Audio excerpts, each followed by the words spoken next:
Yo, what the fuck is up? Up to Something Media. We're back in this bitch. What's good? You know what I'm saying? We have a very special guest today. But as always, how's everybody doing? You doing all right? You doing all right? Good day. Phenomenal. Everybody? All right. Calm. Sure. Yes, sir. So, we're going to kick it off with the intros. So, which way are we going to do it this time? We're going to do it. This is weird. We got a little different. We got a little change. You know Let's what go I'm saying? this way. Go this way, and then we go end it off with the guest. All right, Yeah. calm. All right, go ahead. Go for it, Diego. You already know. It's your boy Diego, the brave Bolivian. I'm going to come up with a different nickname too, but you already know the vibes. That one's not PG-13. Yeah, that was not the brave. You know I say brave. Hey, if you were a wrestler, though, your name would be the Brave Bolivian. I for got sure. Brave Yo, Bolivian. honestly, for sure, The bro. undercard, you might see me on there. WrestleMania Dallas, make that shit Bro, happen. we should just make our own wrestling event. Dog, yo. Dude, you'd be We'll talk about Rikishi it. Jr. Oh. You'd be Rikishi Jr. Okay, calm down, Rey The Samoan. Mysterio. I prefer Eddie Guerrero. I lie. Latino Cheat. heat. I steal. Proceed. You already know what it is. It's your boy, Renee, a.k.a. Renee the Ranger, a.k.a. Renee the GOAT, a.k.a. Barack Obama, and as always, the Vibe Veteran. What's good? And who we got over here? Huka Doncic. Dio Daniel. Yeah, Theo Daniel too, man. That one too. Yeah, Dio Daniel. And who we got coming back? Damn. Back from the dead. The dead. The great Off of injury reserve. The injury Shamir. reserve. Shammy, the sham guy. Henny Sham. The Boy, Tinder been on it. swindler. Come on. Yo, all right, calm. And we have a very special guest today. A Fort Worth legend, a DFW legend, Texas legend. Texas legend, American shit, legend. A you know, mogul? Texas, a mogul, Global, man, for real. promoter, man, Artist. A man of many everything. Manager. trades. Publicist. Publicist. Yo, Fort Worth Hall of Famer. Yeah, something like that. You know what I'm saying? Give it up for Smooth Vega. AKA the What's up? Podfather, AKA Vegasaurus, Okay. AKA Vegadactyl. You know what I mean? Let's get it, man. Vegadactyl. Okay, Man, I okay. appreciate y'all having me on, man. I'm looking forward to this. Thank you for coming through. I hit him up and I was telling him, I was like, yo, so a couple months ago, I saw an interview that you guys had did, and I had actually left a comment on your page. Yeah. And I was like, yo, this shit looks dope. Because I'm real big on quality. You know what Yeah. I'm saying? And like, I feel like you guys have great quality. Yeah. I love the multicam. I love the audio. So Appreciate it, Damn, man. thank That you. means a lot. I That means a got lot. I got to give y'all's props and y'all's credit Man. as creators because I know that y'all put in a lot of work for this. And I appreciate For it, real, man. man. That means a lot coming That means from a lot. you, bro. Yeah, man. For You're a real. legend, man. You Like know what you I'm saying? said, in the world of creatives, it's always nice to hear another creative Yeah. compliment the creative style. Game recognizes game. You know what I'm saying? Real recognize Absolutely. real. And from brown Yeah. boys to brown boys. Yeah, brown boys are brown boys. That's the first brown The brown boys that boy get back, it popping. back. the brown boys are back. Let's You know get what I'm it. saying? man. But we always got to give credit to our boy Alex right here. He's the guy right You here. know what? With the And- equipment, you know what I'm and it's saying? always He's got it's it. always the man behind the man. Always, that always man. does That's Magic. That's Magic Johnson right here. He's Magic. yeah. Magic That's- Johnson? Yeah, he's Alex, like- are you good? No, he's not. No, you gotta he's the one person with AIDS. He's like, you're Magic Johnson. Nah, he Alex, makes go to the magic. doctor. We're worried about you. You killed me off already. No, this is how we are, man. But how are you, man? Oh man, I'm doing good, man. Just here chilling, man. You Yeah, know, man, ready to get it going. You Yeah, know? man, it's the first time me meeting you in person. I've always seen your things on social media, man, doing big things, bro. Yeah, I mean, you know, it depends how you interpret big things, right? Like, it's funny. It's taken me so long to understand, like, because I have a delayed reaction. I've been, the older I've gotten, the more I realize that like shit doesn't register to me until like way later. It'll be like a fucking year and a half later. I'm like, Right. oh, Yeah, that's what they meant. But like just in general, like the way people perceive me, it's taken a while for me to really comprehend how people view what I do. But I guess in the sense of that, like, yeah, man. Is that a good or a bad thing, would you say? It could be both. You know what I'm saying? I think for me, like in general, like, oh, you're right. He is a good Yeah, I'm telling you. Ask about This climate is, change. this is No, I'm just Barbara kidding. Walters, Oprah Winfrey. Very silently good in there. I'm Cristina. Yeah, I'm Don Francisco. Don Francisco. Don Francisco. Saldo Gigante. Fucking you're smooth with it. No, I Yeah, would say it's a man. good and a bad thing because there's times where you don't really recognize the responsibility that people are putting on you for what you do. Yeah. But at the same time, it's like you got to remember, like I'm a go-getter, so my mind's always on the next move, on the next move, on the next move. So it's just tunnel vision, straight. I don't look back, don't look left, don't look right, straight. And in that state of mind, at times you do have a tendency to be dismissive towards people. So you hurt people's feelings. you fracture relationships, Yeah. you lose people along the way, and whether it's, it's not never really intentional, but you learn to be like, damn, it comes with a cost, Right. especially when you're trying to get to that next level. Yeah. You know what I mean? Sacrifice. And I feel There's a lot like of sacrifices. Definitely, especially in the industry we're in, it's like shit moves so quick. It's like you're going event to event, like day to day, Yeah. and it's like a lot gets lost in translation. So I feel like it, like you said, man, it's never really intentional. But like, damn, bro, Yeah, shit you be got moving to quick. move You forward gotta- either way. yeah. And, Yeah. you know, When Yeah. do you stop and decide? Okay, I gotta self reflect on the things that I've done positively. Like, damn, I done this interview, I did this event. I'm really killing it out here. It happens in spurts. You know what I'm saying? Like, cause like I've done it long enough now to know when the momentum's about to hit. Yeah, And momentum's like a motherfucker because it doesn't always last. Like it comes in waves. So it's like like adrenaline. it's like, all right, man, I know I'm about to get this wave of attention. I know I'm about to do this, this, and this. So if ever time I'm gonna do this, right now is that time. Yeah.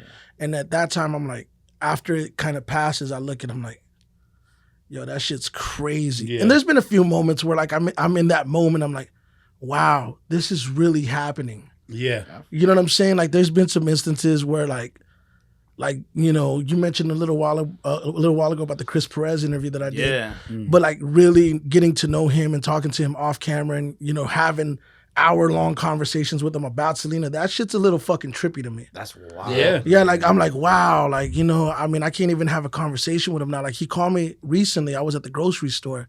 He's like, yo, what's up, bro? Where you at?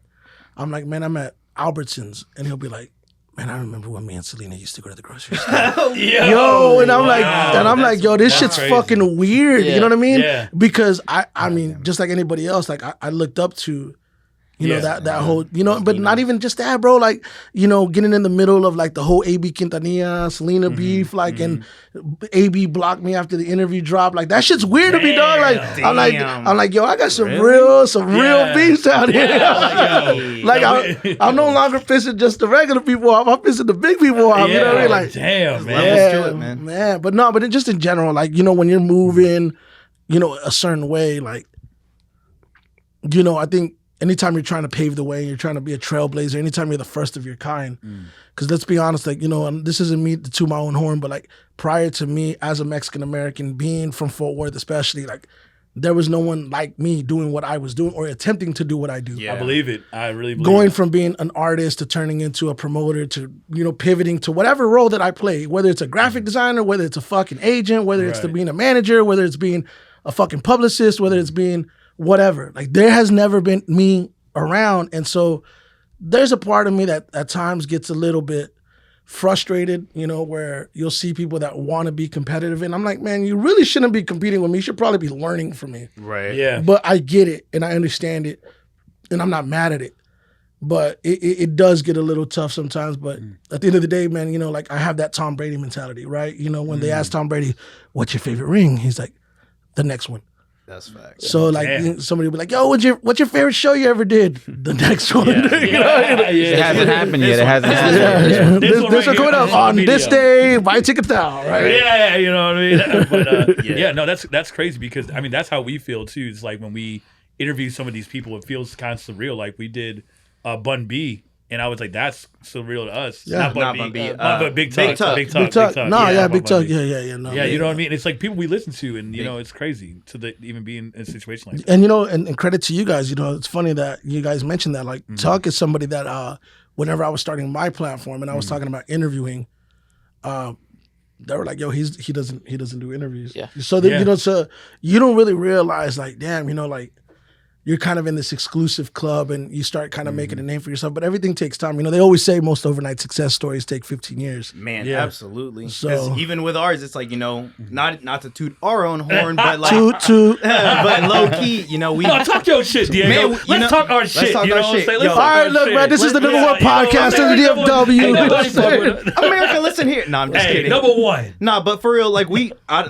have been killing this shit. We've been consistent. We've been putting Yeah. out, I feel like, solid ass content this last year, but Yeah. it did not come overnight. No. There was days we were recording in Shamir's kitchen in my bed, And my his living studio room, apartment, bro. in my like, studio you know apartment, what I'm saying? like six Next to a six- stove, Man, right next to the so fridge. real. Like this Yeah. is year 6. Yeah, year But six. you know we were what just talking though? about that. But you know what though? Like all of that to me is a testament to hard work, and not only that, but also like establishing a rhythm, establishing chemistry, and establishing a system, because people get so fixated with the end result, but it's the process that gets you to the end result. Yeah. So all that 6 years was establishing a process. Absolutely. And now you're in a position to where the payoff is maybe now. It might, even if you got it 3 years ago, you may have not been ready for that Right. 3 years ago. Exactly. Yeah, It's about experience and learning. Honestly. And we still learning day to day, you know. Nothing beats experience. Ever. There you I'll take go. experience over anything. Always, man. And time always tells a story.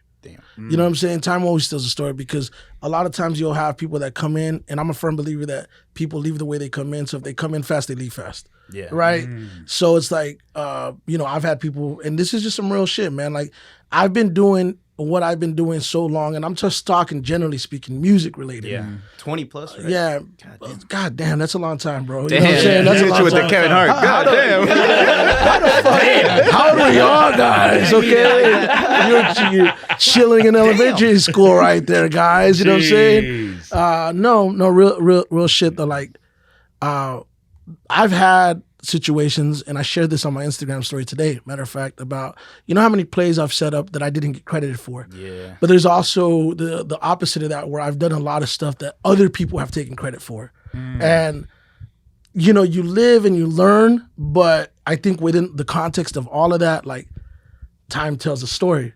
Right. So even if somebody takes credit for what I've done at one point, it always comes back to the person that, Yeah. like, Really why did aren't you doing that anymore? But he's doing that. Like, You stood the test of time. Yeah. Right. for sure. And it always comes with time. So Yeah. But I always say this too, man. Like, I go, as human beings, we have a tendency to be arrogant. And Yeah, people are ego like, gets in the way. you're like, oh man, what do you mean? I'm humble. No, we're arrogant because we always assume that we have time. Yeah. Today's not promised, tomorrow's not promised. We could leave here and it's a wrap. I can Yeah. eat that fucking fruit snack. It's a wrap. You know what I'm saying? Not choke on the fruit snack. Welch's would not betray you. Welch's will would be hearing from your lawyer. We're about to get that bag. but Not these bags, but y'all's Welch's bags. money. Yeah, no, but I mean, talking about all this, like, so where did you start? Like, how did this all begin? We were talking about Vince McMahon earlier too. What like, was day one? day Bro, one. that's an interesting question, because for so long I would tell everybody it all started in your origin 1998. story. The origin story. Yeah. No, but man, it probably realistically started from the time that I was born, right? Like, if you really want to be technical, Yeah. I talk about, this event that I got coming up on August 6th. And the origin of that event is me naming the event after my mom's record shop. My mom owned an independent record store from the time that I was born up to the time I was 12 years old. Nice.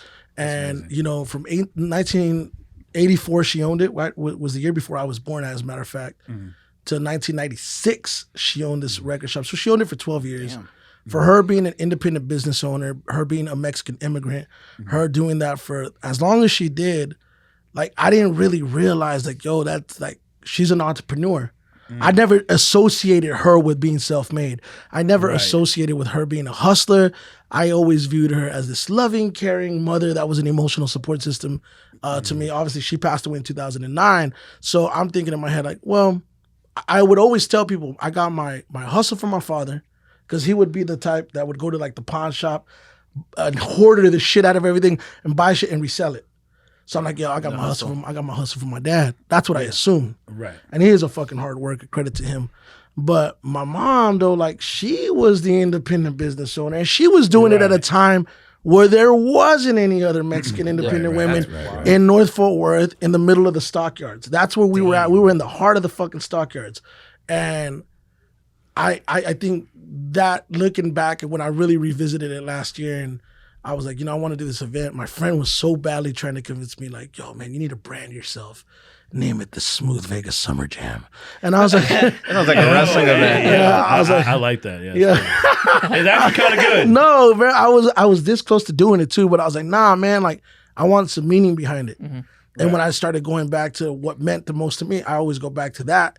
And I think that's the origin of it. And then, I like that. within the context of that, my uncles were actually a regionally signed band. And I've never shared that, right? They were called Los Rebeldes Rítmicos. So my mom and my dad actually met because my dad was a roadie to their group, and they met at a concert. You know what I'm saying? So, like, Oh wow. so it's you don't really realize, like, it's embedded in you. Yeah, it But seems growing- like music is in your blood. Yeah. But beyond you were born. Yeah. So growing up, I grew up around my mom. You know, so going back to the independent record shop. So she sold only Spanish music. So it was all Tejano music. Selena, Emilio Navarra, Ramirera, Mas, Shelly Lares, fucking La Mafia, Pegaso, Los Bukis, Marc Antonio Solis. Like, that's what I grew up on. And then she also acted as a movie store. So she would rent American titles and fucking Spanish titles. So we would rent, like, and see, people don't know how that world worked because the only thing that existed at that time was Blockbuster. Yeah. Well, and then Blockbuster wasn't really as big until the mid-'90s, and which is ultimately what knocked us off.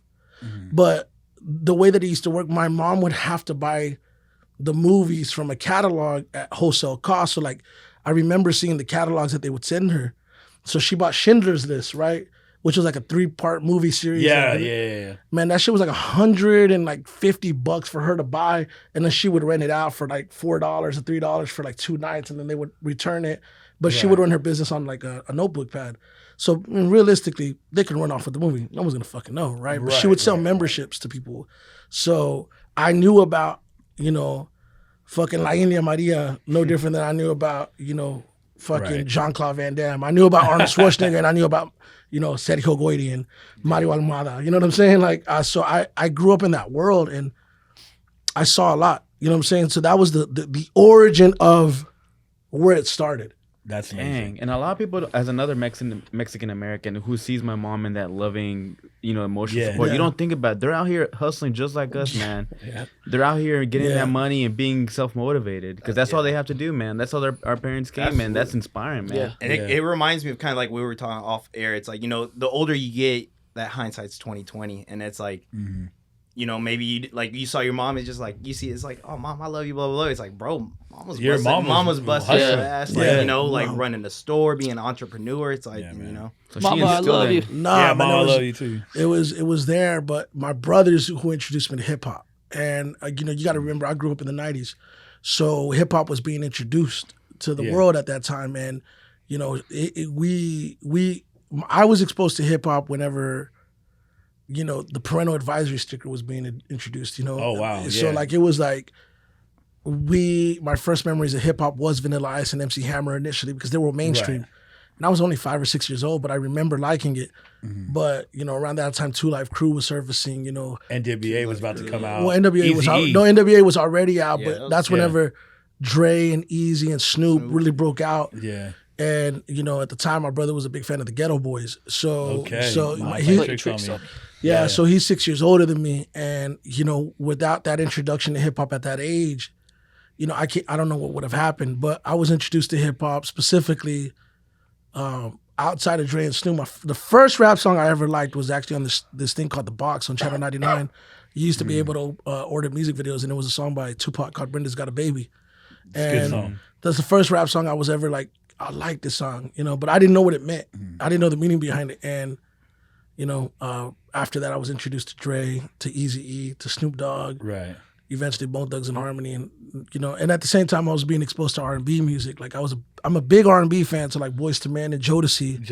Okay. Nice. That was it, man. That was it for me. That's all I needed, bro. Hey, but that's a good little mix. I mean, that's how I was too. I mean, growing up with like music, kind of like how you said, like your mom like ran the store and stuff like that. It was like the hustler mentality was like embedded in you. I mean, I kind of feel the same way with us too. Like with me, like my dad, he used to DJ. You know what I'm saying? My mom hustled a lot. She would like do some side hustles, but like the way my dad worked, I'm just like, man, like he's my inspiration, honestly. Yeah, and I mean, when my mom passed away, it put a lot into perspective because I think there was a big part of me that just wanted to like always keep her legacy alive. You know what I'm saying? I don't know if y'all watched the movie Coco.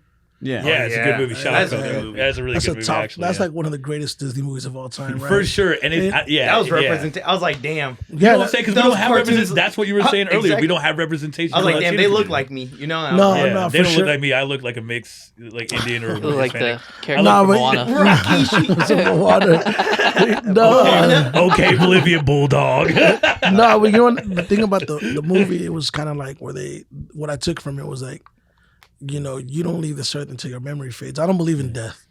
To me, death represents not being alive and no longer having a presence in this world.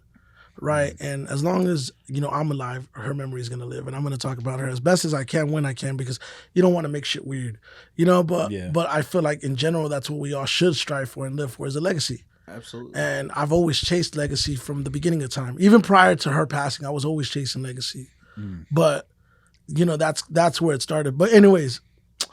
And then I got into making music. I got into making music when I was in middle school. Okay. But by then it was like I was exposed to hip hop, and there's certain artists in my time that made me feel that rapping was possible. Like Too Short was the first one that made me go like, yo, this guy is dope. Yeah. But he's entry level dope. Like, don't get me wrong. Right. What's my favorite word? Yeah. See, it's very instinctive. It's in muscle memory, man. It's instinctive. No, he was dope. He was really dope. Yeah. But there was no special effects to the way he rhymed. There was nothing that he did that I was like, I can't do that. If anything, it was like, man, I could do that. Right. And I can do it better. I wouldn't say that, but possibly. Yeah. Okay. But sometimes it's like you have need to. that level of like attainability. Is like, damn, if they could do it, like I know that's some shit I could do, Yeah. And then once you kind of like, I think it's just getting the ball rolling. Once Yeah. you kind of start doing it, it's like, okay. He was the first rapper that I learned like lyrics front to back, and then from there, I would say like Master P was the next one. Nice. You know what I'm saying? And it was like, yo, man, this guy is. There's nothing that I can't do that this guy. There's nothing he could do that I can't do. Right. And then I think somewhere in middle school, I would just rewrite. I started writing raps. Yeah. And all I was doing was taking the No Limit records that I would hear, and then I would rename the title of the song, and then I would tell people that I wrote the song. But Who's gonna tell you you're wrong? I was like in 7th or 8th grade, and then.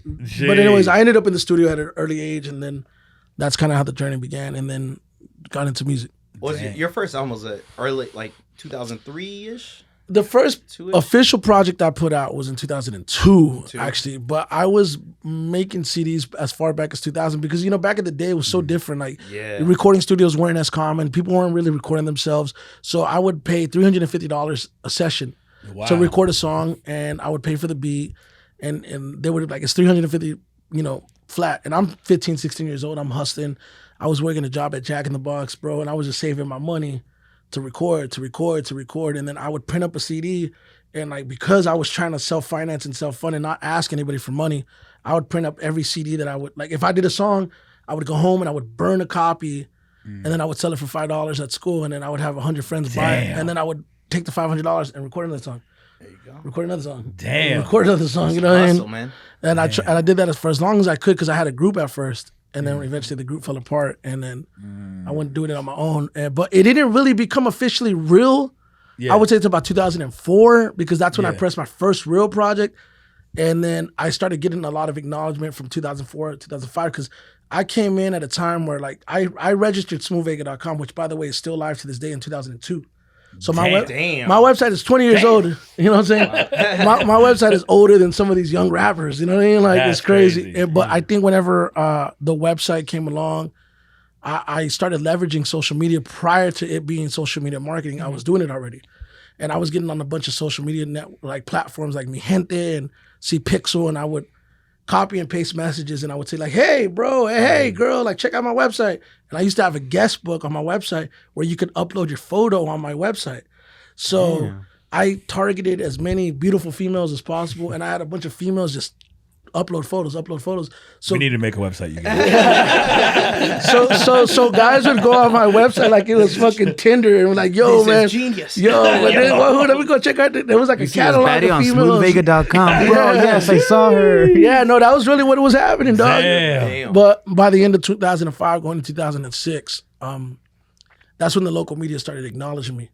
But it took a long time because it wasn't like I was like, nothing was given. Especially being Mexican. Bro. And that's what I was going And to say. on top of that, it's harder too because you got to think about it. This is not the social media age. A lot of people don't understand like you had to burn CDs, how long it took you to burn a CD. That shit was like two what times. songs didn't make the cut to burn the CD. You know what I mean? It's tough. Yeah, now I feel like we're in such an era where it's like being viral is such a quick moment in the zeitgeist. It's like you just gotta have one good hit and then people. It's like not a diss to them, but it's like the Island Boys. It's like damn, everyone knew the fucking jingle, and then But the drawback on that, there's an abundance of that, so it's hard to weed out which is good, it's which is easy bad. to get lost. In But when I would burn those CDs, it made me appreciate it too because it would take me because you would burn it in real time times 2. So if it was a 5-minute song, it would take 10 minutes to burn it. And then it would take another 5 minutes to like finalize burning it. So it's 15 minutes per CD, and I would do 100 of these consecutively. Dude, oh my God, man! And I was only doing one burner. It was before they started doing the multi burners. You know, then eventually they had like the multi burners, but.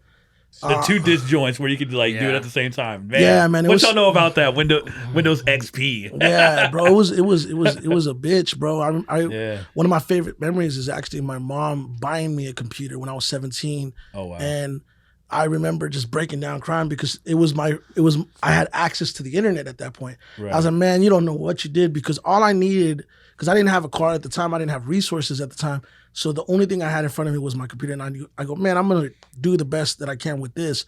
And the world was changing at that point. You got to remember, like, social media is still in its infancy. Yeah. Like, it's still new. It hasn't been around longer than 20 years. Right. So I mean, I just happened to catch on, and then shortly thereafter, MySpace came along, and then you know, rest in peace to one of my good friends who passed away last year. But he was a graphic designer, web designer. My wife became a graphic designer, and you know what I'm saying? Like, they started designing a lot of MySpace pages for like a lot of national acts. So between both of them, like, you know, Donnie would have Donnie had Pimp C, like Big Pun, Bun B. Like, he did all their MySpace pages. So he started establishing contacts. And then, you know, on our side, we had a handful of people that we established contacts with.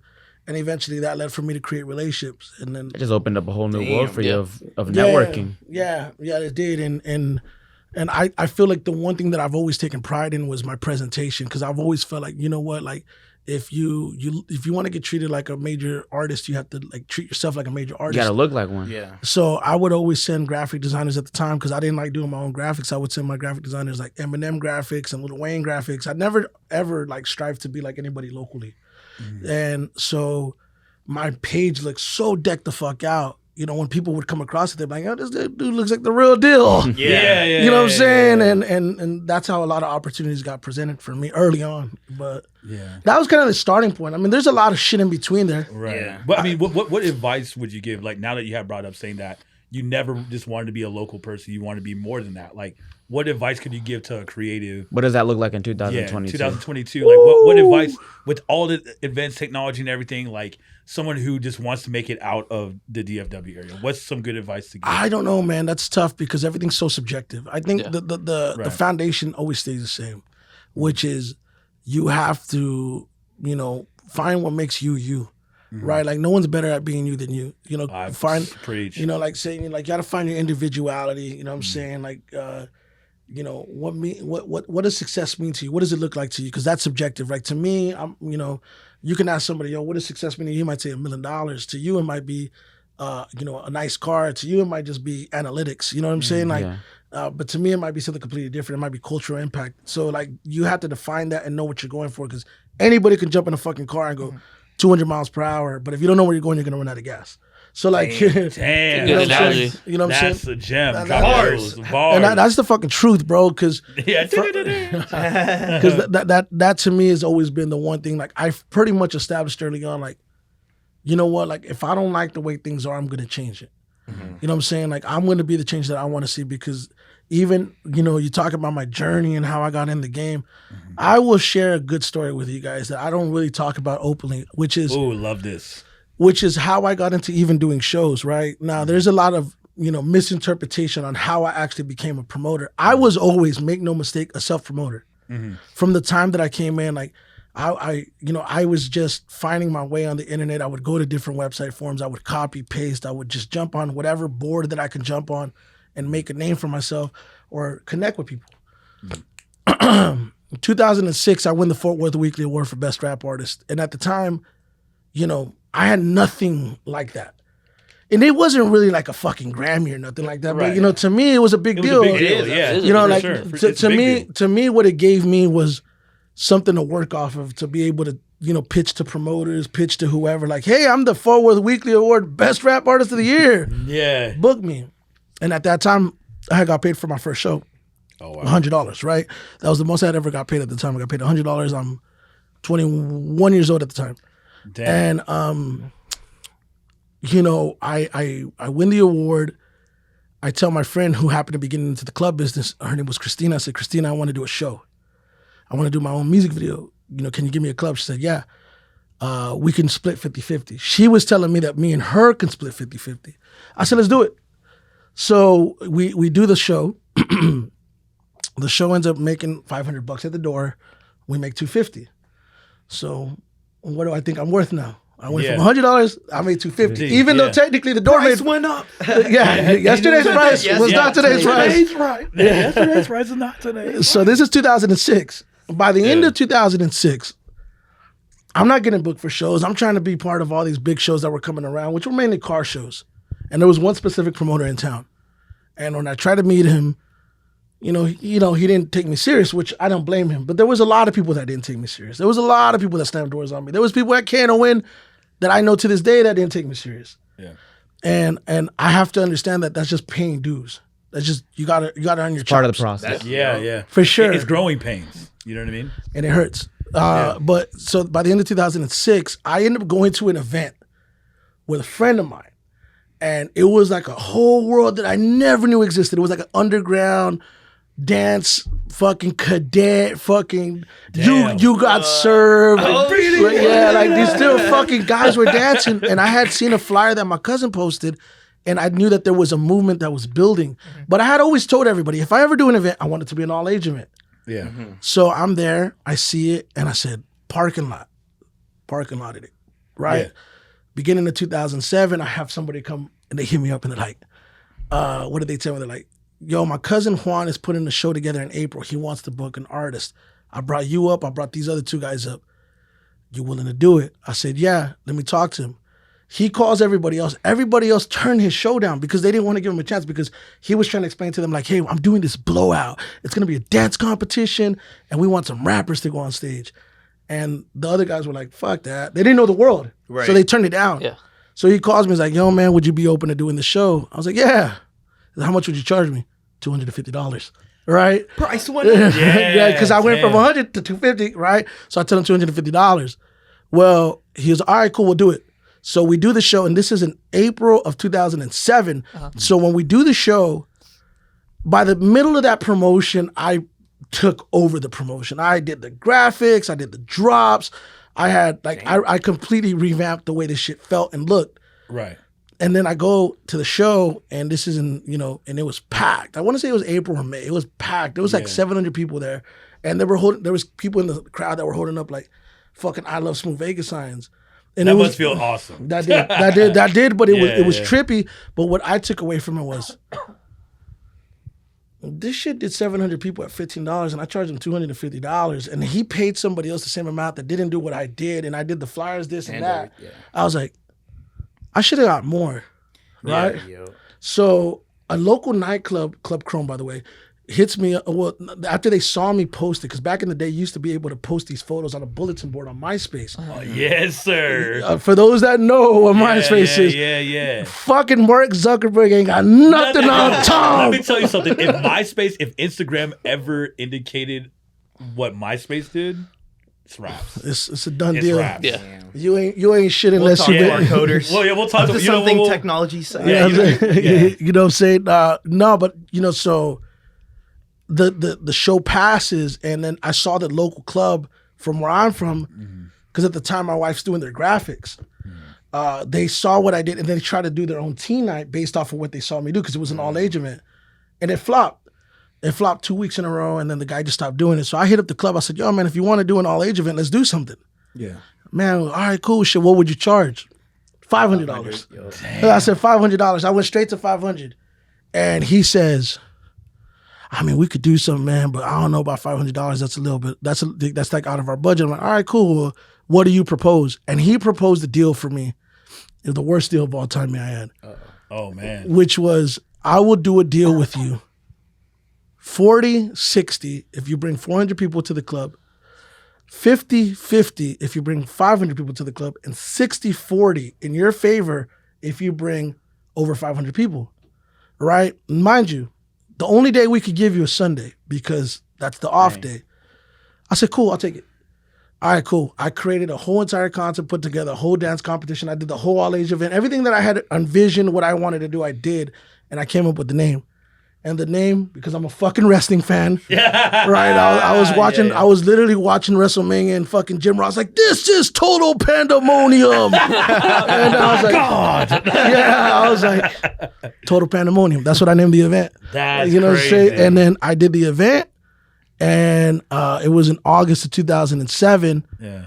Mind you, all he had to do was pay me $500 and I would have been cool. Right. But now you're like, no, we're getting interest in this. And this is in 2007. I'm 22 years old. So this is all fucking new to me. My dad's like, mijo, cuando vas a ganar un trabajo? You know what I'm saying? Like, this isn't a real job, right? And I'm having to hear all that shit. Like, this is a hobby. What are you doing? Damn. You know, I'm fresh. I'm newly married at the time. Yeah. You know what I'm saying? I'm still living with my parents. I didn't have a car. Like, you can imagine every fucking criticism I had. The only thing I would do at that time would go city to city and backpack CDs and go to these flea markets in San Antonio and Amarillo and fucking Traders Village. Or, Shout out Traders you know what I'm Village. saying? Shout out Fucking Traders Village. Northwest Stomping Highway at Fina, dog. I would post up and sell CDs hand by hand from 2004 to 2006, 2007, selling CDs for $10 a pop. And on good weekends, man, I would make $300-400. On a great weekend, $500. But I never made a lot of money off of that. And it took a lot out of you because you had to hear people tell you, no, they don't know who the fuck you are. If people are buying your CDs because they want to support the fact that you're hustling. Right. So here I come. August, the event happens. And we draw 600 plus people. So when the payout came out at the end of the night, I got paid $3,300. Right? So now you fucked up because all you had to do was pay me $500. Yeah, now that's all you had. Let me stop there though, because the first thing I did when I got home, right?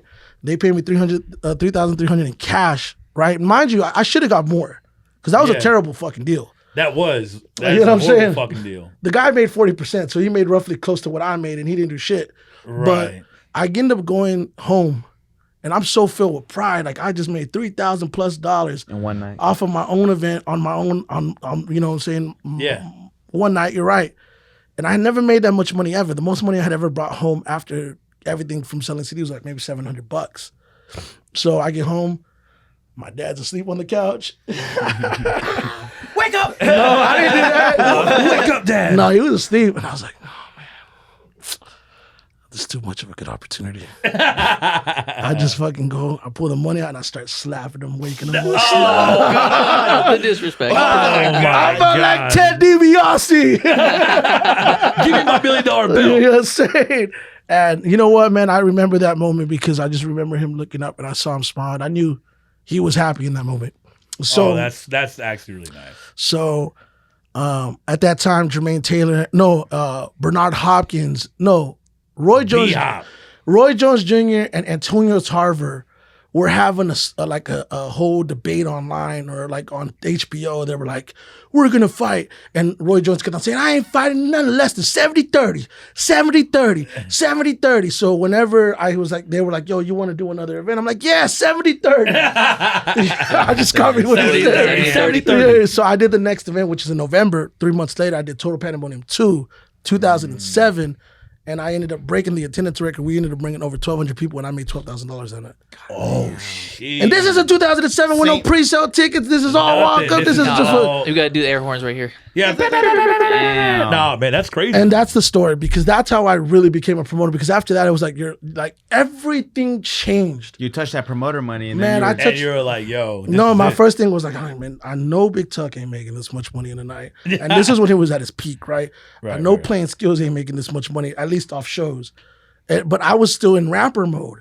So even though I was a promoter, I didn't acknowledge myself as a promoter. I was looking like, I'm in a really rare space right now. Yeah. right. Nobody's doing what I'm doing. And this is 15 fucking years ago now. Yeah, wow. And so that was how it started, and that changed everything. The whole course of my career changed that year. And then by the beginning of the next year, I started booking national acts, and and that's where Premiere Live comes into play. No, it was Total Pandemonium from 2007 to 2009. So Premiere Live is an extension of what Total Pandemonium was. Total Pandemonium was the foundation. Okay. I stopped doing Total Pandemonium and events altogether. When my mom passed, I stopped because my daughter was on the way. So whenever my kids were born from 2010 to 2015, I pretty much did whatever society makes you think that you have to do, which is go work a regular job and and I would do events in spurts, but You took a hiatus from that. I wouldn't say promoter I took lifestyle. hiatus. I was managing artists. I still very much had my hand in the game. I still did events. I stopped doing total Pandemonium events, but I was still booking artists from time to time, probably once or twice a year. And then eventually, because that's the thing that I left out. The first thing I bought with my $3,300 was a Cadillac, a used one. So then whenever I went in 2010, the Cadillac eventually broke down. I'm telling my old man, like, yo, man, like my mom just passed. Like, I got to get a job. Like, he's like, well, go get a job. And my daughter was just born. Like, it was all fucked up. And I was like, really, and I wasn't all there.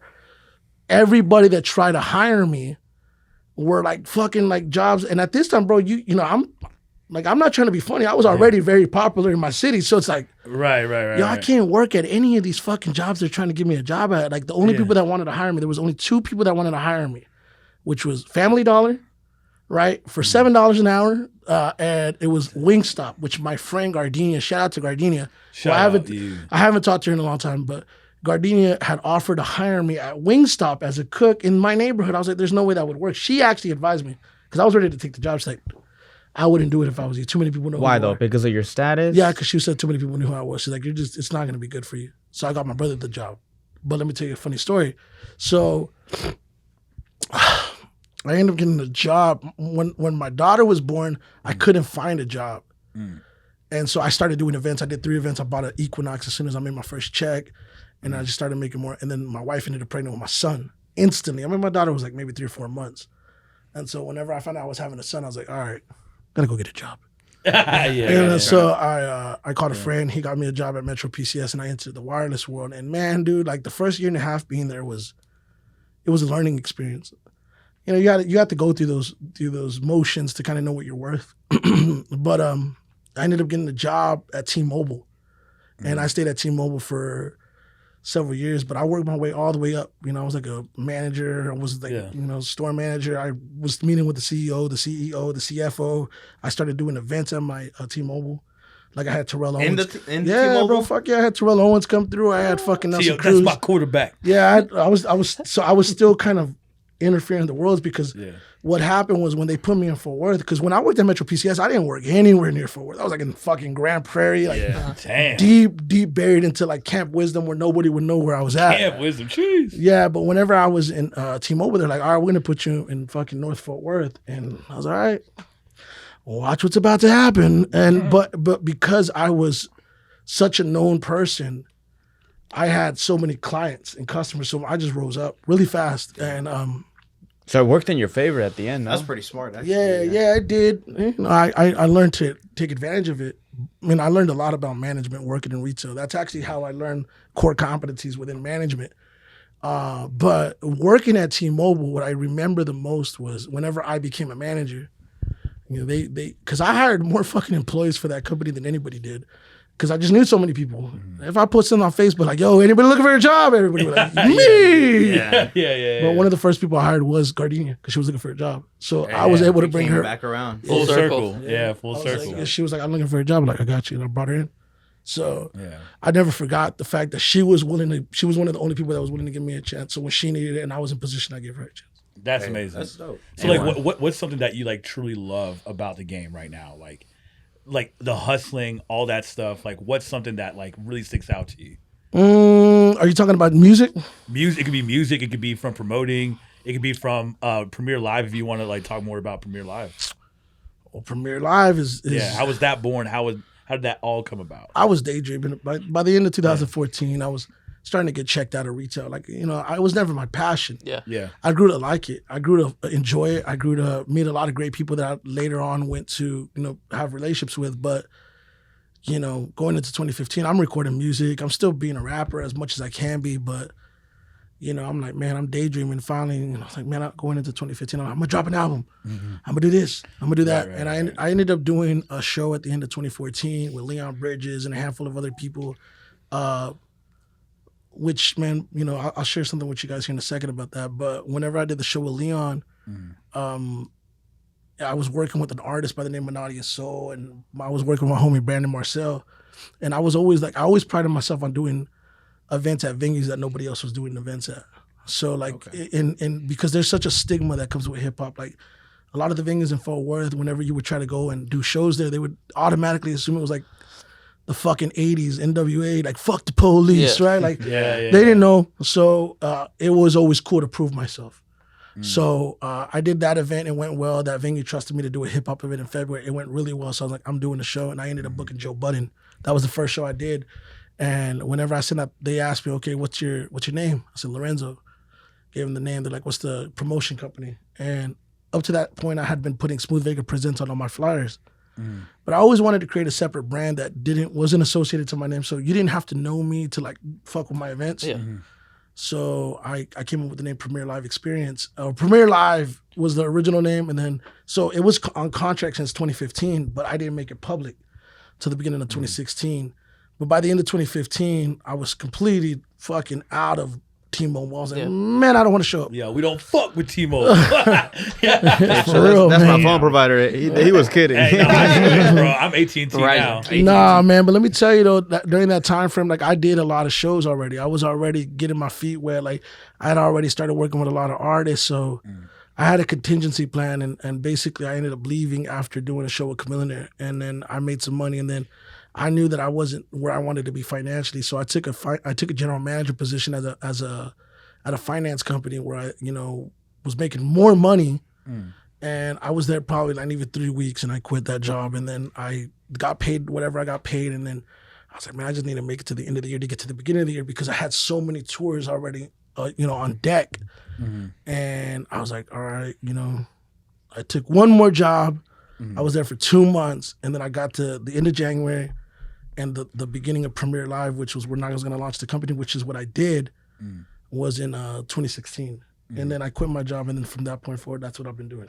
Wow. Yeah, and it was funny because I tell the story not to be overly inspiring and motivating, right? But I quit my job with $200 in my bank account. Like I didn't have a whole lot of money in my account, which at the time was the lowest amount I had ever had. But I had already quit my regular job. I had already left my set salary, which was really, it was good. It was good considering what I started at to where I ended at.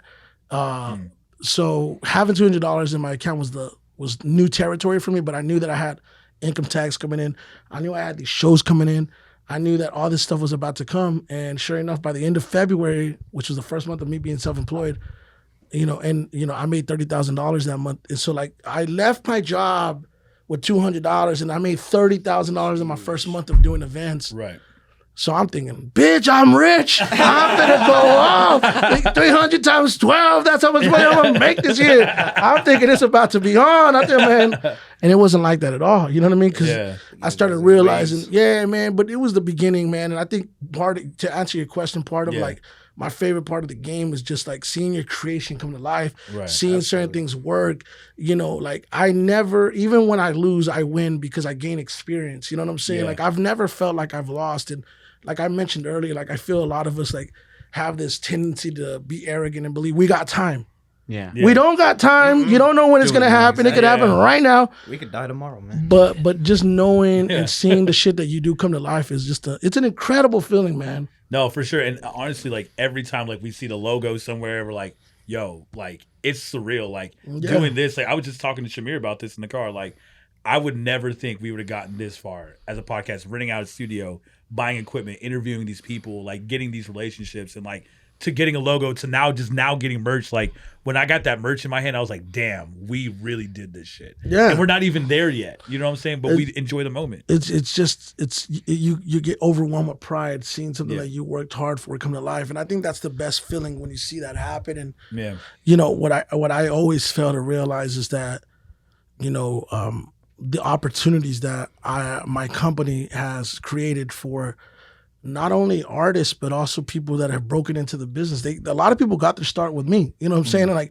And whether or not I have relationships with a lot of those people, like I've served as a mentor to a lot of people. And it's very interesting to me now when I look back on it, is like, this shit came from my creation. Like, you know what I'm saying? Like, had my existence not existed, a lot of people don't know each other.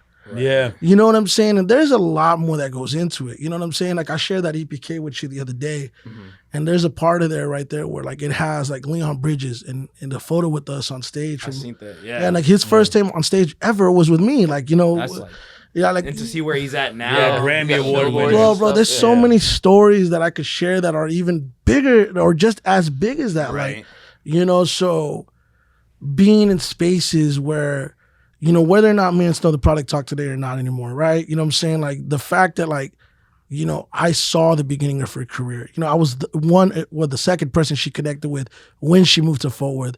I spent a lot of time with her and saw her progression and, you know, to see where she eventually went and you know, play my own part in my own way.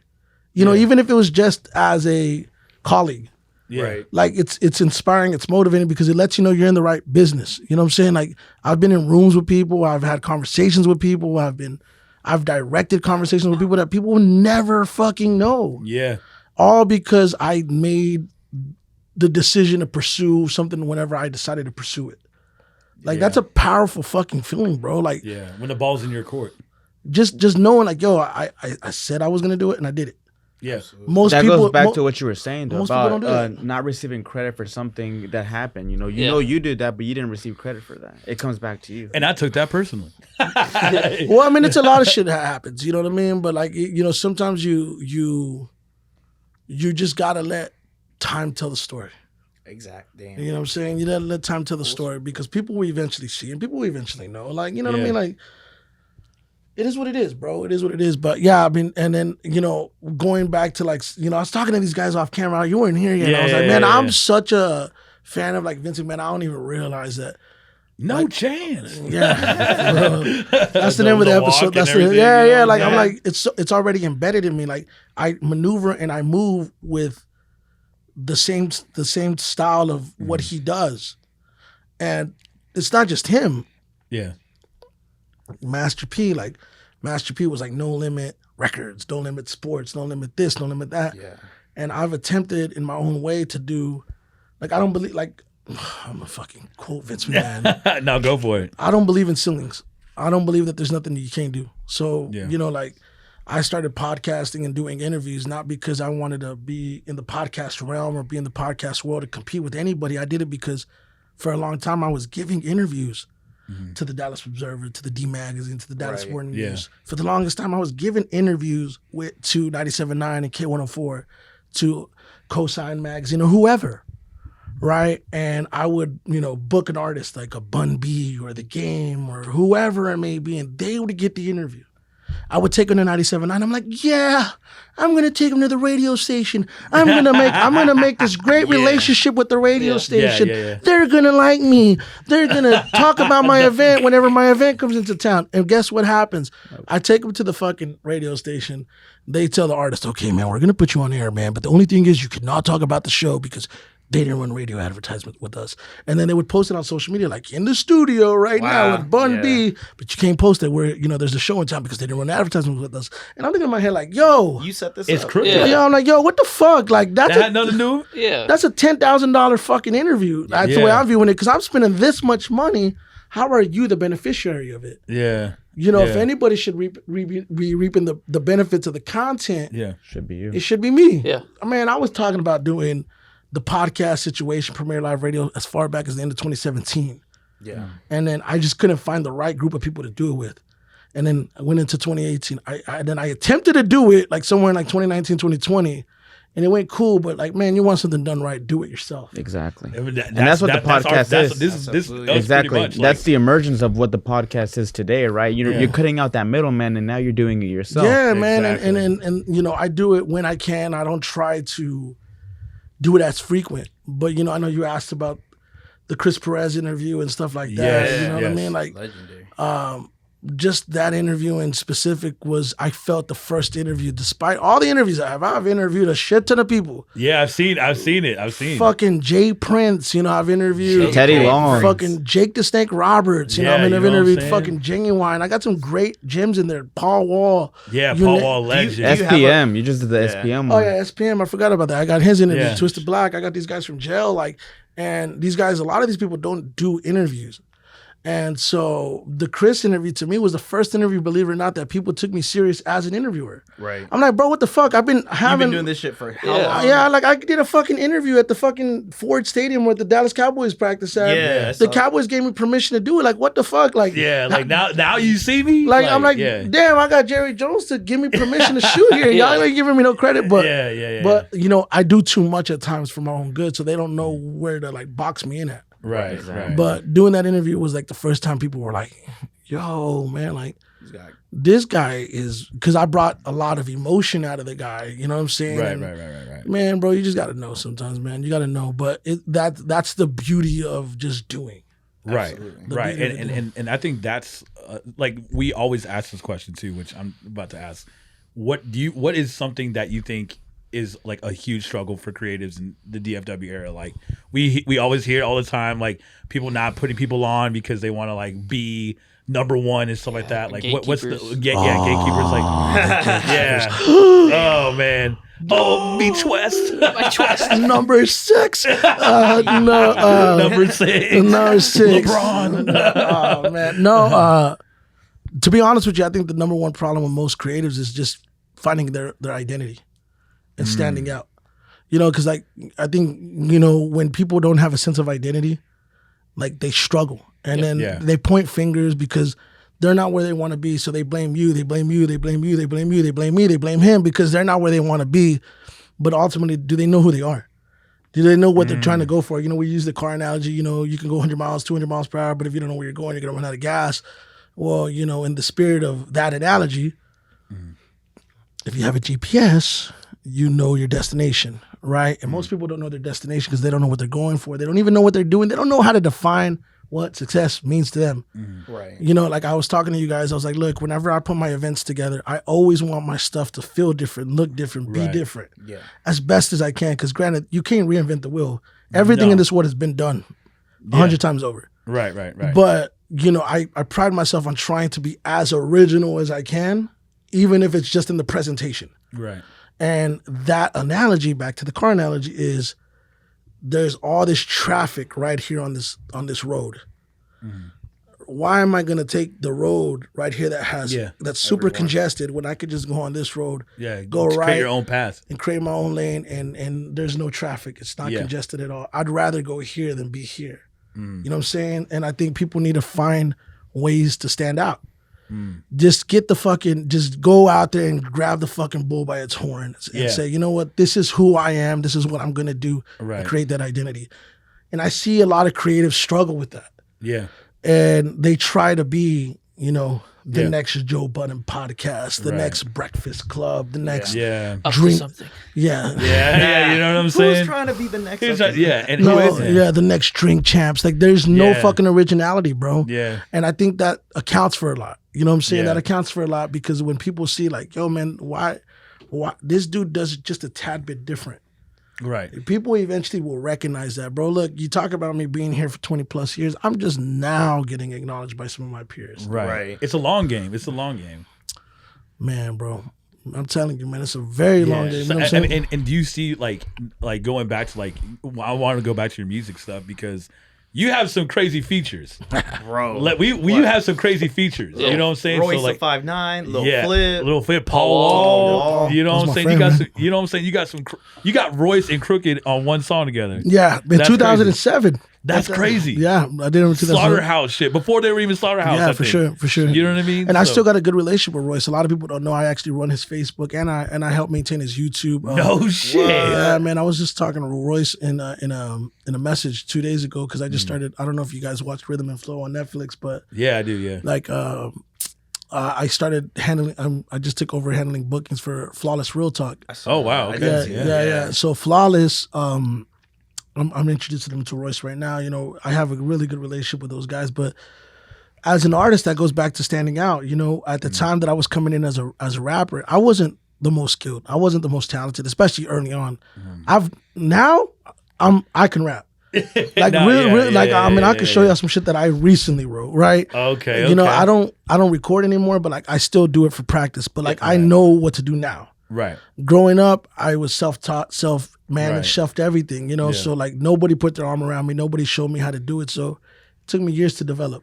Yeah. I didn't know how to use my voice. I didn't know how to pick beats. I didn't know how to record. I didn't know how to mix. I didn't know how to master. I didn't know how to do anything. Yeah. And it's very inspiring. It's so man. much that goes. But you've into learned it, over like, time, right? Right. But the one thing I knew was that everybody around me was doing songs with all the Texas guys, right? Everybody was doing, songs with, DSR Slim Thug or whoever, right? Yeah. So I was like, man, I don't want to do songs with those guys. I want to do songs with anybody but those guys. Chino XL was the first person I did a record with. Then Crooked Eye, and then Royce the 5'9", and then that's kind of how that started. Right. And then I established working relationships with those guys, and way back then, and I would have never knew that in 2022 I would still have a relationship with those guys. Right. But yeah, I mean that's kind of why I started Right. working with those guys. And then as years progressed, I created a real relationship with those guys. Like if like with Flip, if y'all ever watched the interview I did with Flip, like I go into detail about like at one point I was handling all his, from 2009, 2010 going into 2011 or 12ish, I guess. Right. Like I was handling all his music distribution and a lot of his bookings. I was handling a lot of his business affairs, and a lot of my working relationships have just formed like that, like naturally. Like Right. I go from just being a promoter to being, I guess, like a homie to eventually handling somebody's business affairs. And you know what I'm saying, like I've done that for a lot of artists, and it's natural, bro. So I mean, like I think being genuine is like Is it just the as easy biggest as thing. asking? You're like, no, hey, you know what? I always tell people if you spend money with somebody and you do it the right way, you'll never have to spend money with them again, right? And if you bring value to a situation, people will identify. Not everybody's gonna notice it because not everybody cares. Yeah. Right. Some people are just content. So there's not some certain things that you can do to even change their mind because they don't realize that you're even of value because they don't give a fuck about anything other than the little. Yeah, what you're doing, what you signed up for. Yeah, but the people that want more typically see like, yo, this guy's a go-getter. He's a hustler. He knows this. He knows that. He really wants it. You know what I'm saying? Like he has a drive, and when you have drive and you have hunger, and you really know that you really want to do something that's contagious. I always say this, man. Like I inspire through my work ethic. Whether you like me or not, right? Like I still inspire you because I'll inspire you to either work with me or try to compete with me, but I still inspire you. You know what I'm saying? And and that's facts. the competitiveness sometimes gets a little overwhelming because there's people like, yo, what the fuck? Like so and so. Like I've had fucking every year there's a promoter that has it out for me. Right. Every fucking year. I'm like, why? Like y'all are fucking silly. Like if time has taught us anything, is that I'm gonna be around. Right. Yeah. You know what I'm saying? Like You're still here. You're still hating, and I'm still Kanye here. moment. I birthed Yeah. you. Hello. You Yeah, know what I'm like- saying? like- You're still hating, and I'm still here. Yeah, and You I know mean, what I but mean? it shouldn't even be that. Like, to be honest with you, I actually encourage for there to be more promoters, more creatives, more curators because No gatekeeping. You man, know what I'm saying? I mean, I want more because to be honest with you, I don't want to be the only one doing it. Yeah. I don't want to. I don't even know if this is what I want to do for the rest of my life. Type shit. Like, Right. the You're whole- always adapting. Yeah, the whole purpose of me starting Premiere Live was eventually for somebody to be a beneficiary. Like I had a guy in mind at one point, like I'm gonna start this company up and eventually I'm gonna break this guy into this company and I'm gonna route tours and do shows and do this to eventually help him get his foot in the door. He left prematurely, so I never got a chance to, allow him to benefit from it. But a lot of artists have over the years, and eventually I knew that management was going to be part of my long-term goal. I attempted to work with an artist in 2019 by the name of Angel Cintron.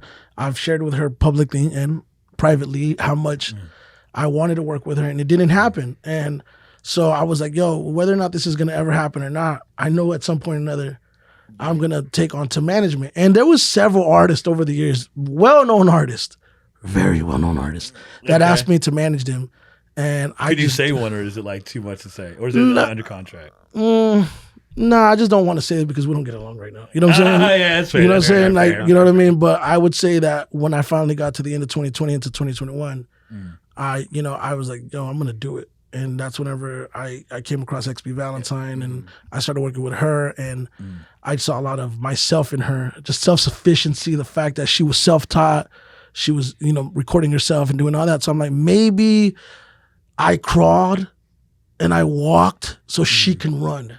You know what I'm saying? right. And maybe she's the chosen one that's going to be the beneficiary of all the hard work and years that I put in. And what we were able to do with her in the first year, because yesterday was the 1 year anniversary since I signed her, was just incredible. It was incredible we were able to accomplish in that 1 year. And we talk about Chris again, right?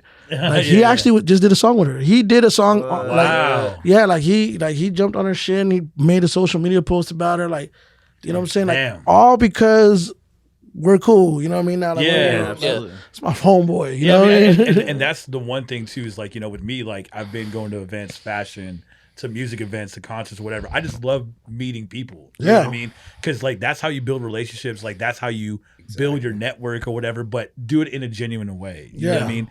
Like with me, it's like if I fuck with you, like you know what I'm saying. If we're talking, I fuck with you, you're gonna be my friend. Yeah. You know what I'm saying? But if you're gonna be on some hateful shit, like like I'm gonna be using you, like you know what I mean. But it's flattering. You know what, man? I Though mean? I think that the term "using you," though, like let's be real, man. They always say, "Scratch my back, I scratch your back." Yeah. Translation: use me, I use you. Yeah, But as long as it's equally beneficial, we have an understanding of what we're Yeah. doing. exactly. It's not out of pocket. You know what I mean? Right. Because- It's if anything, I feel like it's almost like helping each other because it's like, you know, there's a lot of things that we need to help. You know, we've expanded our team. It started with us Oh, four, just us four in the and then in the it's kitchen like- getting lit. you know? Yeah, but No. I mean, look, but Yeah. I mean, you could learn from everybody. You can learn not just from me. You can learn from the next person, the next person, the next Yeah. person. We're learning a lot from you. I just wanted to say I'm taking this all in. Which Pause. is a good transition for my next question. 'Cause we Oh talked about- shit! Smooth Yeah, operator, here goes Daniel. Christina. While we have you here and we're learning a lot, what have you learned from people on your show? People you Damn, network that is a with, good question. people you interview. Like, what have you learned with? Damn. Damn, see, I'm telling you. This Give is this why we man pay the him award. the big bucks. Yeah, I'm telling you, that guy is knowledgeable. right? RKO out of nowhere. You know what I'm saying? No, man, I'm gonna tell you. I think the biggest thing is that the process. Like people don't realize that they think this shit is so glamorous. They think everything is so easy. oh, yeah. All they see is the end result, the final product, but they don't realize that, man, there's so much sacrifice. There's so much hard work. I interviewed Westside Boogie recently. I thought that was a great interview. Yeah. We really dug into mental health and the importance of mental health and how that affects creatives and how creatives have a tendency to compete and compare one another, and that really plays a part in people's mental health. And then Yeah. also talking about, we were open about finances and artist finances that get signed, and people assume that people that get signed that it's instantly they're millionaires, Yeah. and they're not, man. Like there's a lot of people that are Rough contracts. Yeah. rough Yeah. contracts that are really struggling, that don't have a proper management, that don't know how to manage finances. It's just a lot of things that go into it. So when you really like realize that everybody has a similar struggle, Yeah. you realize like, damn, dude, like, I feel you. Like everything you're saying today is like, damn, bro. Like I could see myself in you. Pause. Like, Hey, yo. Interview is over. Sexual harassment. You know? First on-air Wow. accusation. Yeah. God damn it, Renee. Yeah, I feel, Yeah, That but was no, a bad I mean one. for real though. I feel like a damn, fucking idol. No, bro, allow it, bro. Allow it. There goes our networking opportunity. Yeah. We are never getting booked again. No, but like you know what I'm saying. I kind of not gonna say it again. But How like do you no, recover from that? Just Yo. don't ask. No, no, I'm not gonna ask no questions. But like no, like it's something I see. It's like you mentioned like nobody really took you seriously. You know what I Yeah. mean? And that's how we all feel. Like nobody really takes it seriously until you pop that one cosign. So like, who was that one cosign other than Chris? You know what I mean? Do you feel like that cosign was strong? I don't even think it was Chris that because that was more recent. That was more recent, recent, but yeah. what cosign really took you off? man. that up to something. No, I'm just kidding. No, I think, believe it or not, there's different versions of my career, Yeah. right? Right. I would say Little Flip played a big part. I would say Chino XL played a big part. Right. In terms of just like early on, Paul Wall played a big part. Those guys kind of helping me when they helped me. They added a certain level of legitimacy to what I was doing. Yeah. But I would say like going into the event space, believe it or not, and even into the podcasting space, it was Joe Budden. It wasn't so much Joe Budden in terms of like him, but his team. Right. His manager at the time, and Chino XL as well, like, Immortal Technique. Those guys were the first people that walked me into like an agency. And what y'all don't understand is like, for people that are aspiring to be promoters, event curators, or event promoters, whatever you want to call it, like booking talent, people see it on the surface as like, oh, it's easy. Like you got money, you want to book an artist, you can book them. It doesn't work that way. Like especially when you talk about like the bigger artists, like the A-listers, the B-listers, and even the C-listers, right? Right. They're all represented by national agencies, you know, and some of these national agencies, like, you know, William Morris, United Talent, Paradigm, you know, ICM, you really can't get your foot in the door unless you're a player. And when I mean a player, I mean like Live Nation, AEG, multi-million-dollar companies. Right. It's not designed for independents to have a chance. Unless you have a relationship with the agent, which most people don't. It's all about resources, and man. most people can't. Or you have an artist that's just looking out for you and says, that's the guy we want to work with. It's very, very tough to get your foot in the door because the way they look at it is if he's an agent that represents hundreds of talents, because it's not just, these agencies don't just represent artists, they represent actors and athletes and models and, you know, whatever, anything, any form of celebrity the agencies represent. If you piss me off and I'm Live Nation because you booked to him, the independent guy, I'm going to threaten you and say, you take that show with him, I'm not bringing you the next 10 shows that I got coming through the pipeline. I'm taking it to him. And so now it forces your hand and you got to look at it from that perspective. But I think the biggest and most alarming part of that is the fact that I'm Mexican-American. You know, I've been doing this for a long time. I've been all across the region. I've been all across the Southwest. I've been all across the nation for the most part. I have never, and I mean never, seen a general manager or a venue owner that's a minority. There's just no... That is extremely factual. That there's no Mexican representation in these venues that matter. And there's no black representation either. And then to go a step further, talent buyers. There's no Mexican representation as a talent buyer. And there's no, you know, black representation for the most part as a talent buyer. Like real talent buyers that are routing tours that I know, at least. And you know, I've been around long enough to know a lot. And then the agents. Very few minority agents. I mean, I've met one. Jeez. You know what I'm saying? So I don't want to make this a race thing, but white agents selling to white people, promoting our culture. Yeah. It's a little weird. You know what I'm saying? I agree with that. That I shit agree. is weird. You know, it's a little weird. You know what I'm saying? It's a little weird, but you also have to realize, like, okay, how does this work?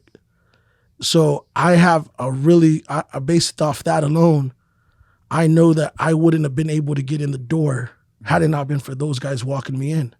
Damn. Right? And they were, one was Latin and the other one was black, right? So, and they only walked me in to do their tours.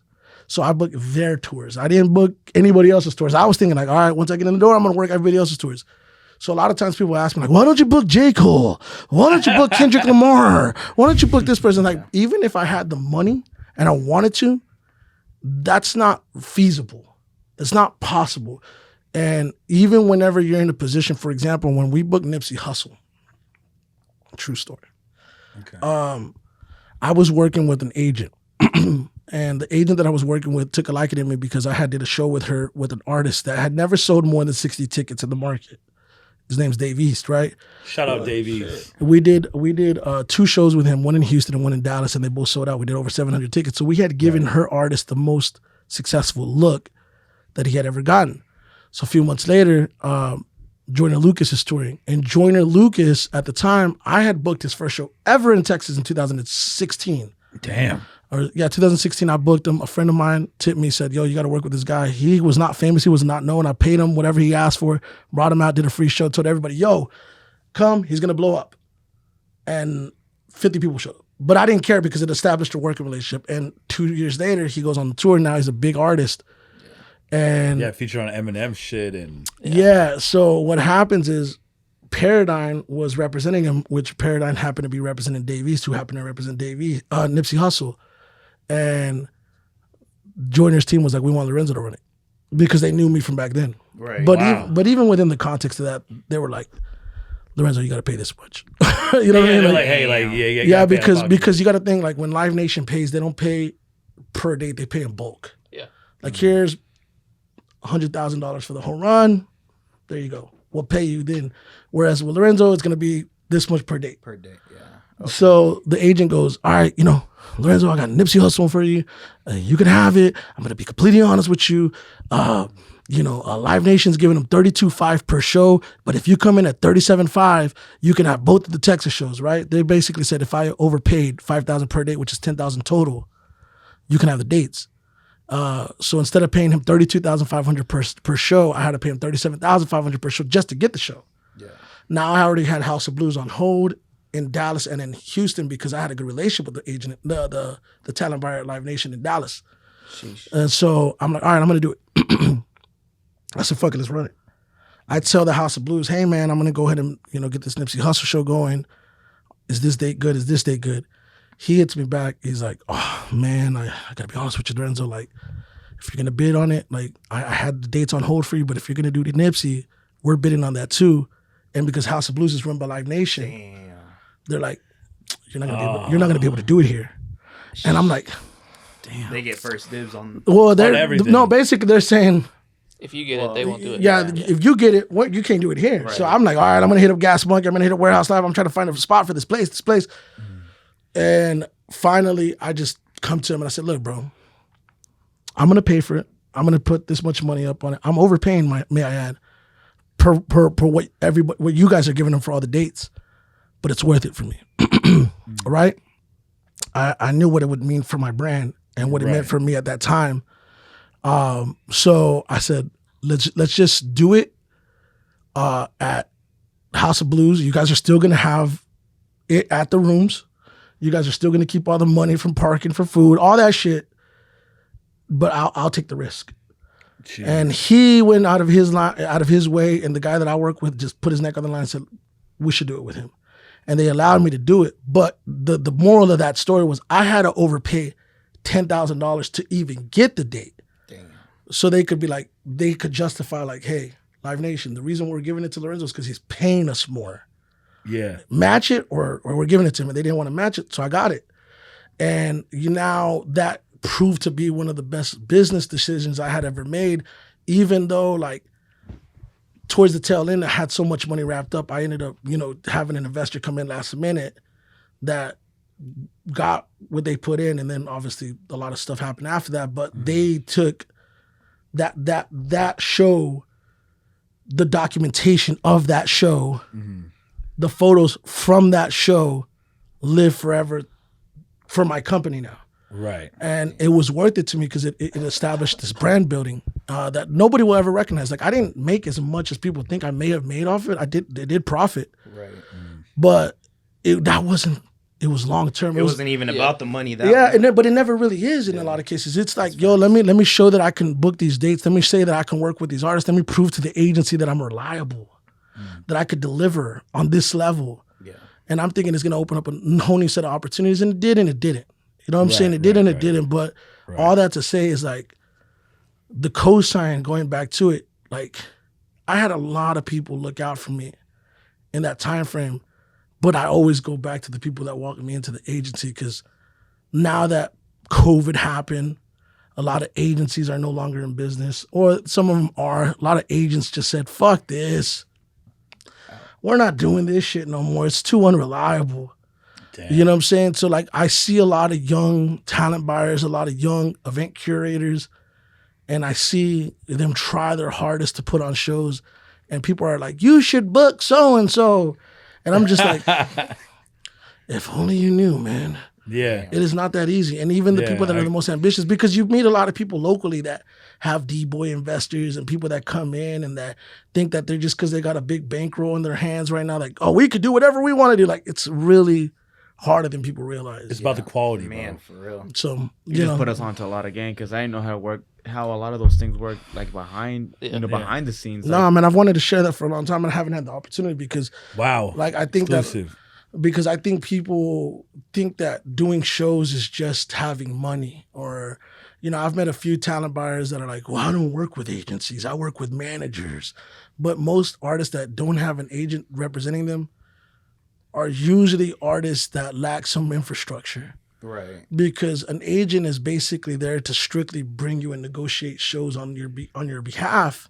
Mm-hmm. The agent goes to the manager goes to the artist, and it trickles down. But because the manager, especially with national recording artists that are really successful, they got a lot of shit going on. You think they care fuck about every single show? No, yeah. And they're not there like, okay, you know, I'm gonna put together a 30-city tour for you. Like, they basically bring somebody else in, and that person gets commissioned for their work. Damn. But I learned a lot from that world, so I know how to operate as such, which is why I'm able to handle business dealings with people that I work with. You know, like, I handle a lot of Cap G's business dealings, you know.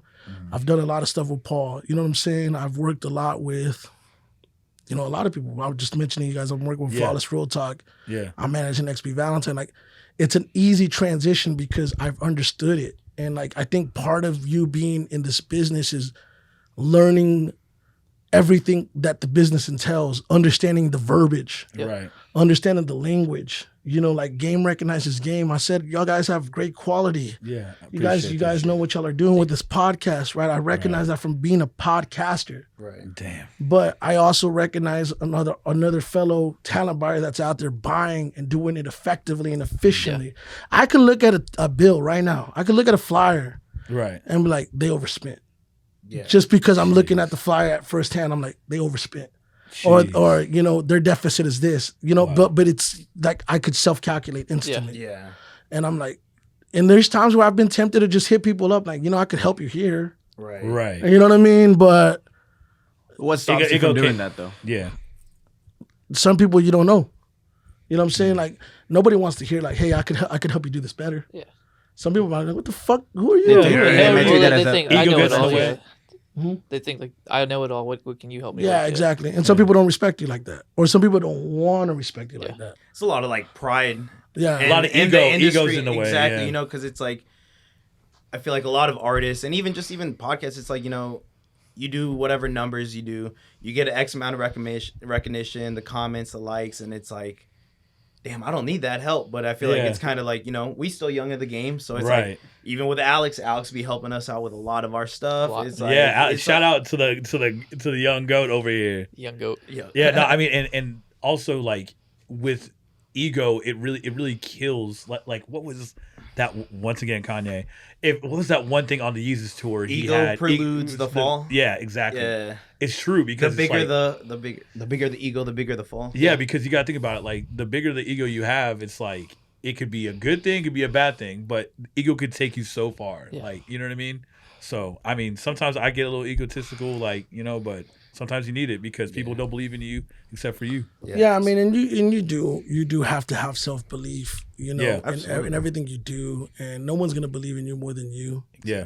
But whenever you really analyze things for what they actually are, you know, you're just like, look, man, like, I can't control what other people do. I can only control what I do. And I only hope that people can take from what I do. You know what I'm saying? Because, you know, like, when I got in this game, man, like, nobody gave me a shot. Or nobody gave me a chance. I can guarantee you, no one in their wildest dreams, I'm talking about my counterparts, the people that like were rapping at the same time I was, none of those guys thought I would be the one that came out on top. None of them thought that I was going to be the one that was going to, you know, be gatekeeper, godfather, whatever the fuck you want to call it, right? You know what I'm saying? Right. What did you say? Number 6. Podfather? The Podfather? Yeah, nobody. Are we Podfathers? Nobody. Kiss the ring. Like, nobody knew that, and nobody expected that. But I think there was always a part of me that believed it. You know what I'm saying? Right. I give a lot of credit to my mom, you know, because she instilled a lot of self-belief in me early on. Whether or not she was just telling it from a motherly standpoint or not, it was real. Right. So I felt like, yo, I could do whatever. And I've done a lot of what I set my mind out to do. Absolutely. There's still more to do, but you know what I mean? Like, it's you have to live in your reality and your truth. I mean, you also have to tune out social media because social media can be very toxic. So toxic, yeah. It's so toxic that you know, and going back to the mental health conversation, which isn't a comfortable conversation for not only men to have, but people in general. Man, we had a good ass conversation with Detail, Steve. actually. Yeah, It's just- Detail. Yeah, I mean, because we fall into this space where we watch what other people are doing and we compare ourselves to what other people are doing. Right. And that's just so unfair to that person, to yourself. Yeah. Like, you know what? You got to find peace in what it is that you are doing and just go full-fledged with it, man. You know what I'm saying? Good advice. Finding peace in what you do and not compare yourself to others. Yeah. Yeah, man. You have to. I mean, and it's been hard. I mean, I've been guilty of it as well. Like, you know, like, I was talking to you guys about the Vince McMahon influence, and I started an event series last year, Centro Popular, which is my mom's record shop, Central Popular, and I did it. That went crazy last year too. I know. I've seen. Yeah, man, it was really good. I established it. It wasn't the Smoothvega Summer Jam. Right? I know my boy wanted me to name it that. Hey, but it would be cool though. Central Popular, that's sick. It's a really good name. I'll fuck with that. Yeah, but that's my mom's record shop. Right. Man. That wasn't some name I pulled out of left field. Yeah. That was like, Right. there's a lot of history there. Yeah. And it was really, really weird for me. It was like, because I named my daughter after my mom, right? Okay. One of the most tabernacle moments in my life was seeing my daughter's birth certificate and seeing her name in full, because it was my mom's name in full. Right. My whole life I was, my mother's name, I'm her son. Now I'm the father to her daughter named the same thing as my mom. It was really like, wow, this is fucking trippy. Yeah. So I felt the same range of emotions, seeing the flyer, seeing the name, and people going up to me like, man, we're gonna go to this event. They started saying the event. Yeah. And I'm like, damn, dude, like full circle kind of. Yeah. Well, because I hadn't really heard the name since '96. Yeah. So now all of a sudden I'm hearing the name again. I'm like, yo, it was overwhelming. But, I did the first event. And I saw a void locally and regionally, for that matter, where there wasn't really any Latin festivals. And I was like, yo, I want to be the first one to do something like this, at least in Fort Worth, which had been over 10 years. And I want to bring this back to the city. I want to do something different.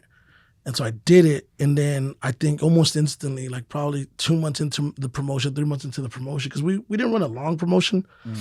We had a solid lineup. And I knew it was going to do well. But I just started seeing like a bunch of different events that had a similar flavor, similar look. There was an event in Houston in specific, and I remember talking to the event coordinator, and he was like, "We're like the land Woodstock," you know what I mean? And I was just like, you know what I mean? And I'm thinking in my head like, yeah, and I'm looking at him like, bro, like, are you not seeing what I'm doing, or did you not, like, are you ignoring it, or you just whatever? And so I think going into like 2022, part of my initiative was like, either I'm going to do this or I'm not going to do this. And I don't feel any pressure to do it every year. I could do it whenever I choose. There's no rules to what we can do. Yeah. You guys can be like, we record every Monday, but you don't really have to record every Monday. You can record really whenever the fuck you feel. What the fuck to do. That's kind of there's no rules to this. So I made a decision at the end of last year. I was like, all right, going into the beginning of this year, if I do this event, do I do it this way or do I do it this way? And I said, my goal is to establish a brand, and no different than talent buying. You know how I just gave you the whole fucking story of how you got in the game and how you meet these agencies and how you create these relationships. I don't want to start promoting this as a festival brand, as the big dogs, because like the big dogs, they have a lot of things working in their favor. Yeah, a lot of affiliates, a lot of allies.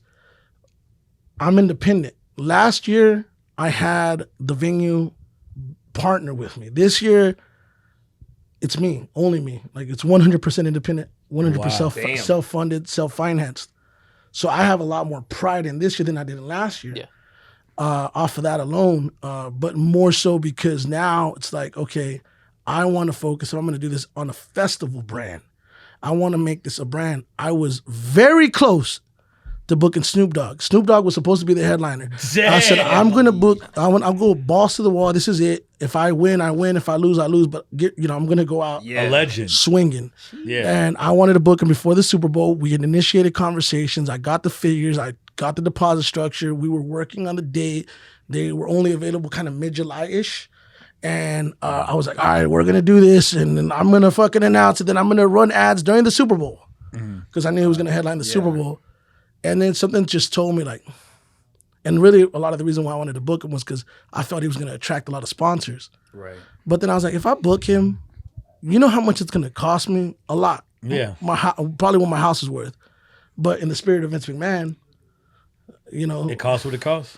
He said the very first WrestleMania he did, he put everything he owned and he risked it. He said, I was broke and I basically put a lien on everything. And it was either going to work or it wasn't going to work. And I was like, that shit sounds great. Inspiring almost. I really want to do it, Vince. But not today. but you know what, man? What I could pay Snoop, I could pay several acts. And you know what? This gives me something to look and work towards for like future events. So I'm gonna go this route. And that's what led for me to eventually book 3-6 Mafia.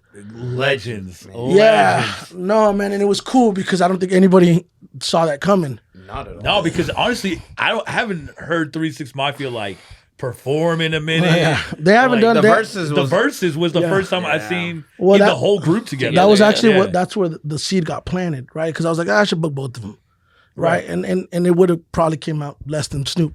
Be honest with you, not much less, but it would still would have been less. You got more star power, but I was like, to your point, I was like, you know what? These guys don't play a lot. They're not saturated. As much as I love Snoop, Snoop does play the market quite a bit. Yeah. So I was like, let me book those guys. I did some research. I pulled up their Polestar, which is like their box office history. And when I saw their box office history, I saw the very last time that they had played the market was as a group was in 2013. Juicy J's done a few spot dates. Right. Yeah. But they hadn't done like a group show in probably about 8 or 9 years. Damn.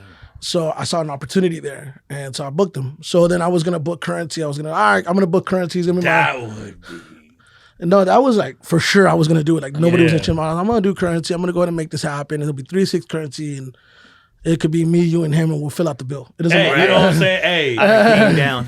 Like it wouldn't have mattered at that point who the fuck opened up at that point. Like, it would have been all. I got some jokes. You know what I'm saying? I am a joke.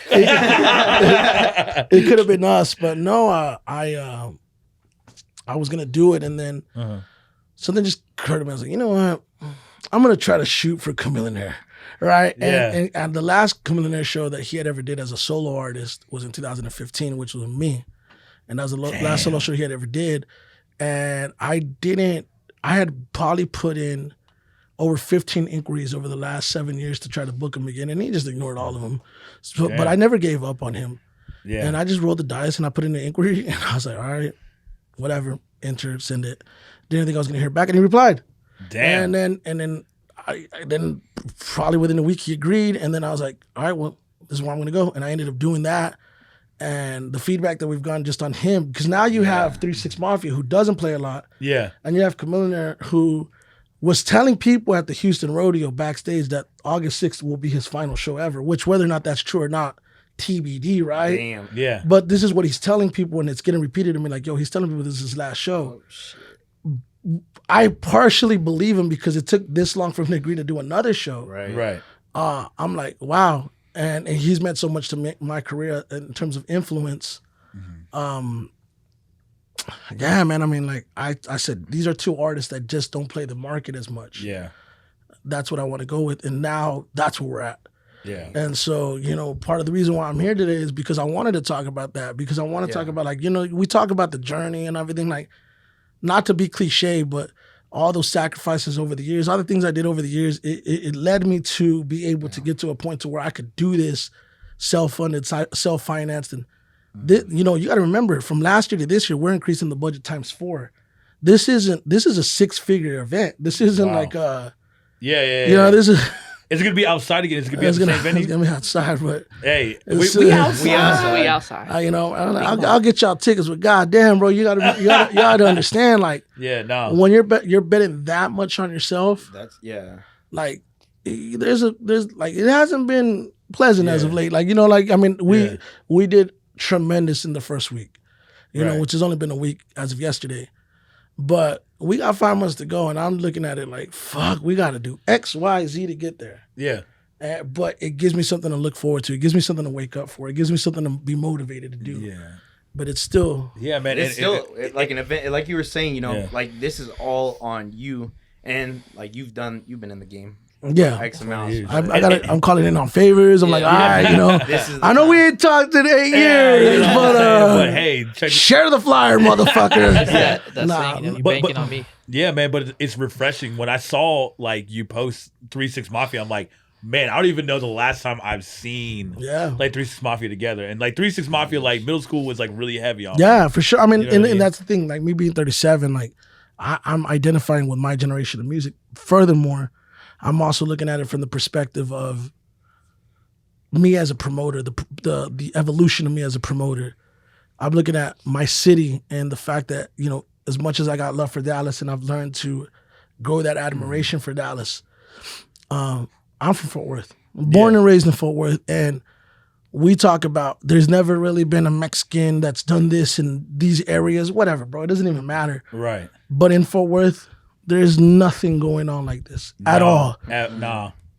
And we are like by population, guys, just to be clear, we are the 12th largest city by population in the United States. Fort Worth is, right? Oh, wow. So you look at Texas, Houston, Dallas, San Antonio, Austin, and Fort Worth, and I'm not sure if El Paso, but for sure those 5 cities are in the top 12 in the United States.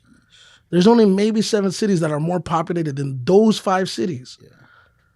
We have so much real estate here. You know, I remember some of my proudest moments as a talent buyer was in 2018, being able to run a show in Dallas and in Houston the same night and having them both be successful. I remember feeling like, wow, I'm really doing this. Yeah. These are 2 of the biggest markets in the United States, and I have a presence in both markets. You know, I did something with SOBs New York last year, like having a presence with those guys. You know, we just got done. Legendary. SOBs is legendary, too. We just did a tour with XB Valentine with Westside Boogie. We did all of the West Coast. We went Pomona, Berkeley. We went to fucking Santa Cruz. You know, like being able to go that far it's a little surreal. You know what I'm saying? Yeah. But to me, being able to do it at home, it's nothing like it, bro. You know, I just did my birthday bash like fucking. Yeah, I seen that. Happy belated. Oh, thank you. I sold it out, man. I sold it out. I had 1,200 people there. Oh, wow. And you know what it did, bro? Man. This was the closest thing that I had ever experienced to total Pandemonium 2. Like in terms of just like. You already got your first festival and you're like, hey, you know what? Like this one is going to be bigger than the last. No. I'm talking about the birthday bash that I had a week ago. Oh, yeah, right. Was so surreal in regards to like the way it felt. It felt like that total Pandemonium 2 event that I made the $12,000 off. Because not only was it extremely profitable, which I'll tell you off camera how much I made, but it was just surreal. You know, surreal to know, like, you got to remember, it's 2022. I have 1,200 people at my event. In 2007, I had 1,200 people at my event. You know what I'm saying? Like, you still got it. I mean, that is an unprecedented run. Like, people that are doing events today, ask them, what were you doing 15 years ago? Yeah. You know what I'm saying? Like, that's nuts. It's crazy for you to say I was doing the same thing 15 years ago. Yeah. I was selling it at 1,200. I can do that same thing and I could do more because I did 2,000 last year with the event, with the fest, and this year my goal is to do, you know, if not double, at least exceed it by 1,000. Oh, right? Yeah, for sure, that is gonna happen. And I believe it will too. But you know that there's always those nerves. You know what I mean? Right. Like, and it's like, you know, believing in yourself again. That's kind of the theme of this, right? Self-belief, and it's like it takes a lot to do this, and to believe that you can do it, and to actually do it, and to go through all those hardships, the ups and the downs. You know, because if there's anything that I want people to learn is that it isn't easy. Yeah. You're gonna experience some really difficult times and some turbulent times, but it's how you persevere and you overcome that. And like I always tell you guys, time will tell the story, right? But as time tells your story, like how are you going to overcome those things, man? And being active and persistent is you know, man, you'll be surprised. It's important. Yeah, you'll be surprised. But damn, man, it is very surreal whenever I'm like, God damn, bro, like I'm still doing it at this level, and in a sense, like Fort Worth's Tom Brady, man. Yeah, you know, but I mean, you know, even doing it in Dallas, you know what I mean? Like it's like or selling. Like I've sold out a show in Houston and Dallas and Austin and San Antonio. Like I've sold out shows in every market in Texas. You know what I mean? Like I don't know how many people could state that claim. You know, and how many people could say that. I did my very first show in Denver a few weeks ago. It was my very first event ever. I seen that with Westside Boogie. Yeah, with Westside Boogie, and we did over. Like to me, it wasn't the most tickets, but we sold over 300 tickets, and I'm like, I've never even visited this market. Damn. You know, in 2015, I had a show scheduled for Pittsburgh with DMX. He got arrested the morning of the show, which I don't even want to get into that. Oh damn! What'd you end up doing? he got arrested. Oh, we didn't have to cancel the show, but that show was on pace to sell out. And you got to think, like all these moments that I look back. And it's taken me this long to say, not only am I good at what I do, but I'm great at what I do. I consider myself not necessarily a master at what I do, but certainly an advanced version of someone that's been in it. And I just want people to take my blueprint, whether it's, as a learning, like it's a guideline. Yeah. Yeah. Whether it's something you want to do and emulate, or it's something that you don't want to do. You know what I'm saying? But I see enough of my influence on a lot of the stuff that goes on around here, for sure, Yeah, no, and honestly, man, like I've been like taking this all in. Pause. You know what I'm saying? Like, Again. no, come on, bro. This guy. No, but I honestly, all this information, it's like I'm really learning from everything you've been saying. Like, I appreciate it, man. I mean, that's all I can give you, bro. Yeah, that's man. all I can offer at this point. Jeez. Like, you know what I mean? Like, I don't try to say this like jokingly, but like, maybe it was meant for me to go through that so you guys can learn from that. You know what I mean? Yeah, man. Yeah. You crawled and walked so we could run. Yeah, and so fly. we could run, man. No, for sure. So I think we should take a little break, a little halftime. Cameras running low. Yeah, That's like too much knowledge. Yeah, hey, you know what? Let's you talked about XB Valentine, so Yeah. should we do what song would you want to play by XB Valentine? XB Valentine, I would go, she has a lot of records that I think are really fucking dope. Right. But because we talked about Chris, I'd probably say the record with Chris. So we could do the song. It's called XB Valentine, Hate the Way, featuring Chris Perez. It just came out recently. She has a lot of dope records. She has a record with Bone Thugs and Harmony, records with Baby Bash, a record with West Side Boogie, record with Paul Wall. She has a record with everybody that I'm friends with.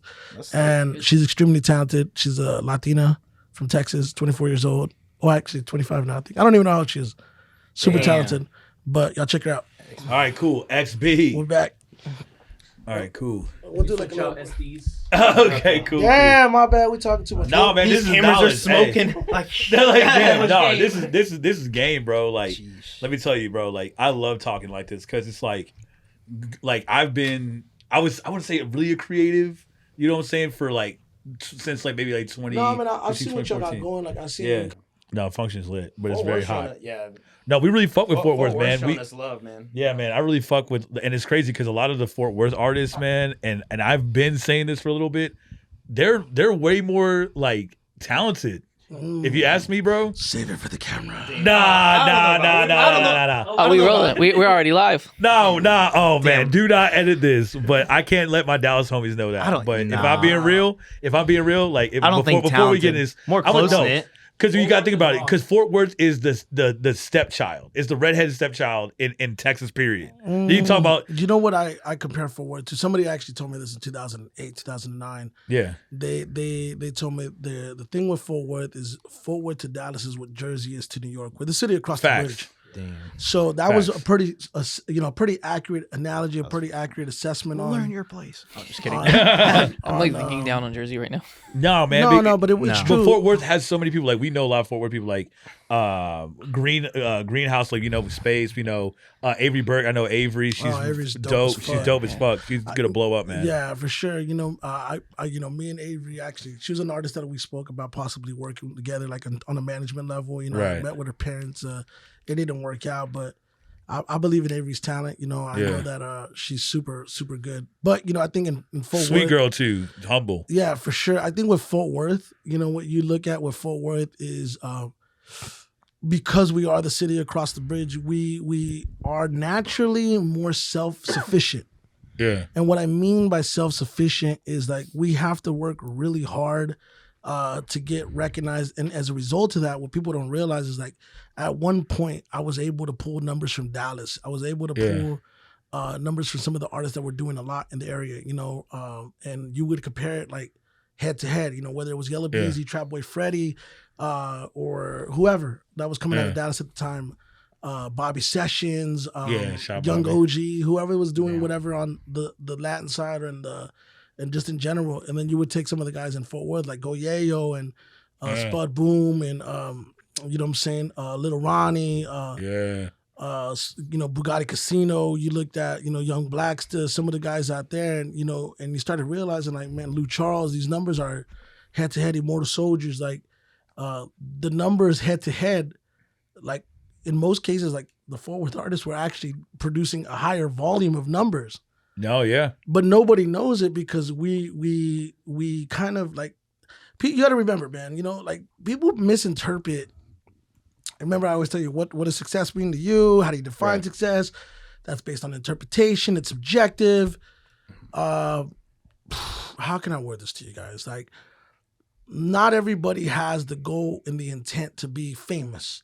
Not everybody has the goal and intent to broadcast their numbers. Not everybody has the goal and intent to be, in front of the camera and telling everybody, look at me, I'm a motherfucking star, right? So yeah. some people were like, I had a guy that I know that I worked with, Young Blackster. You can look this guy up. He has fucking 8-9 music videos, over 1 million views. He was one of the first guys that I had ever met that was just at peace with what he had, and he was cool with what he had. And I would meet people that, man, he could do so much more. He should be doing shows. He should be getting paid this much and doing that.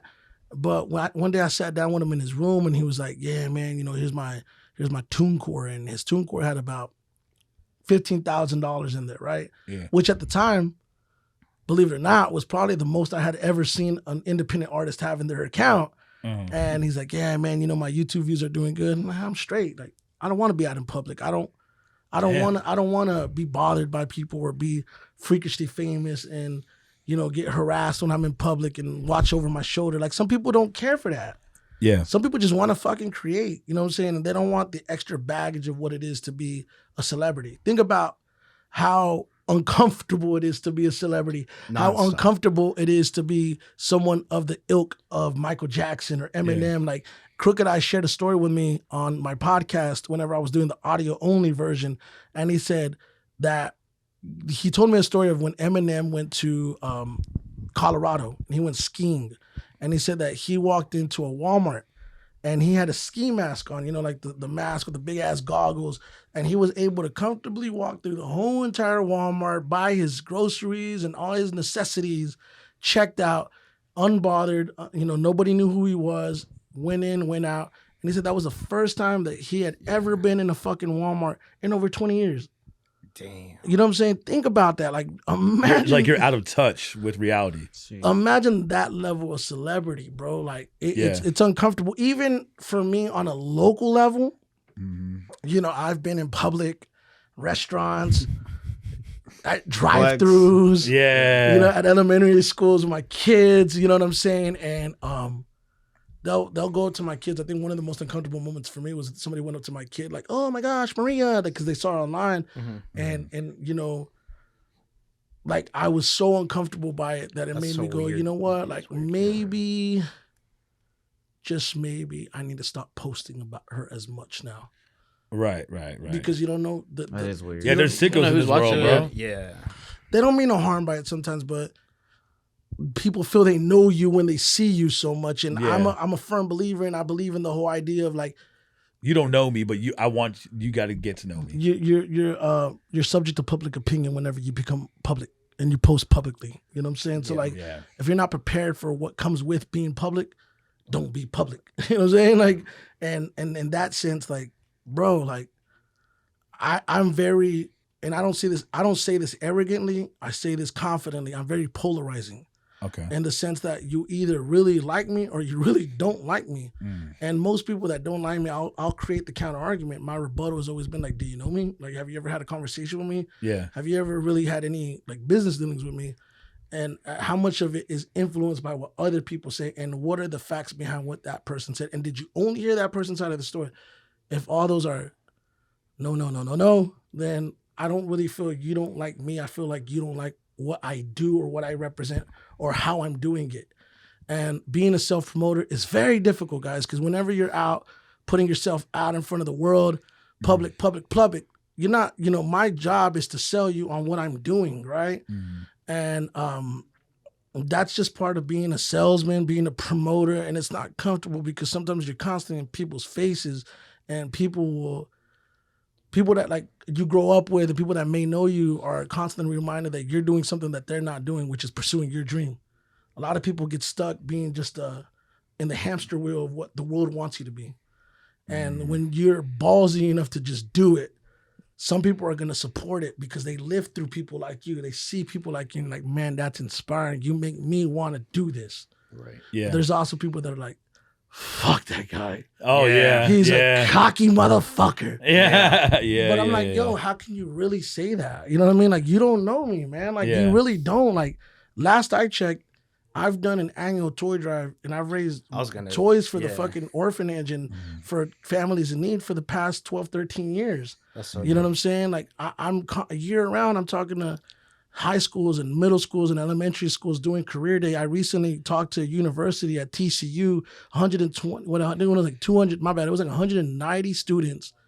And I spoke to a class at TCU, a university, man, at a top-notch university about, you know, marketing. You know, I'm a kid that grew up in Northside, Fort Worth, Diamond Hill to be exact, that technically did not graduate from public high school. I was expelled every year, 7th grade, 8th grade, 9th grade, 10th grade. Did not go to school for 2 years, got my diploma from homeschool.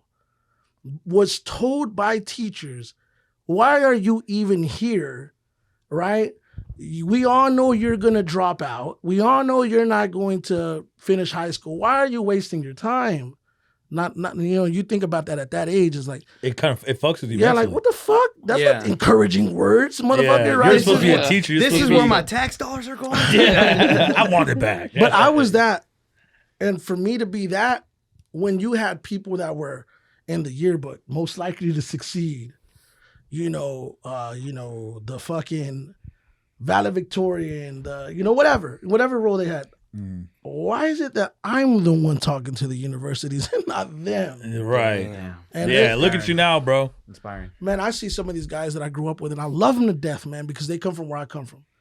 But I've seen so many of them just become a spoke in the wheel, man, just be part of the system, man. Some of them that I viewed as people that were smarter at me at one point, right?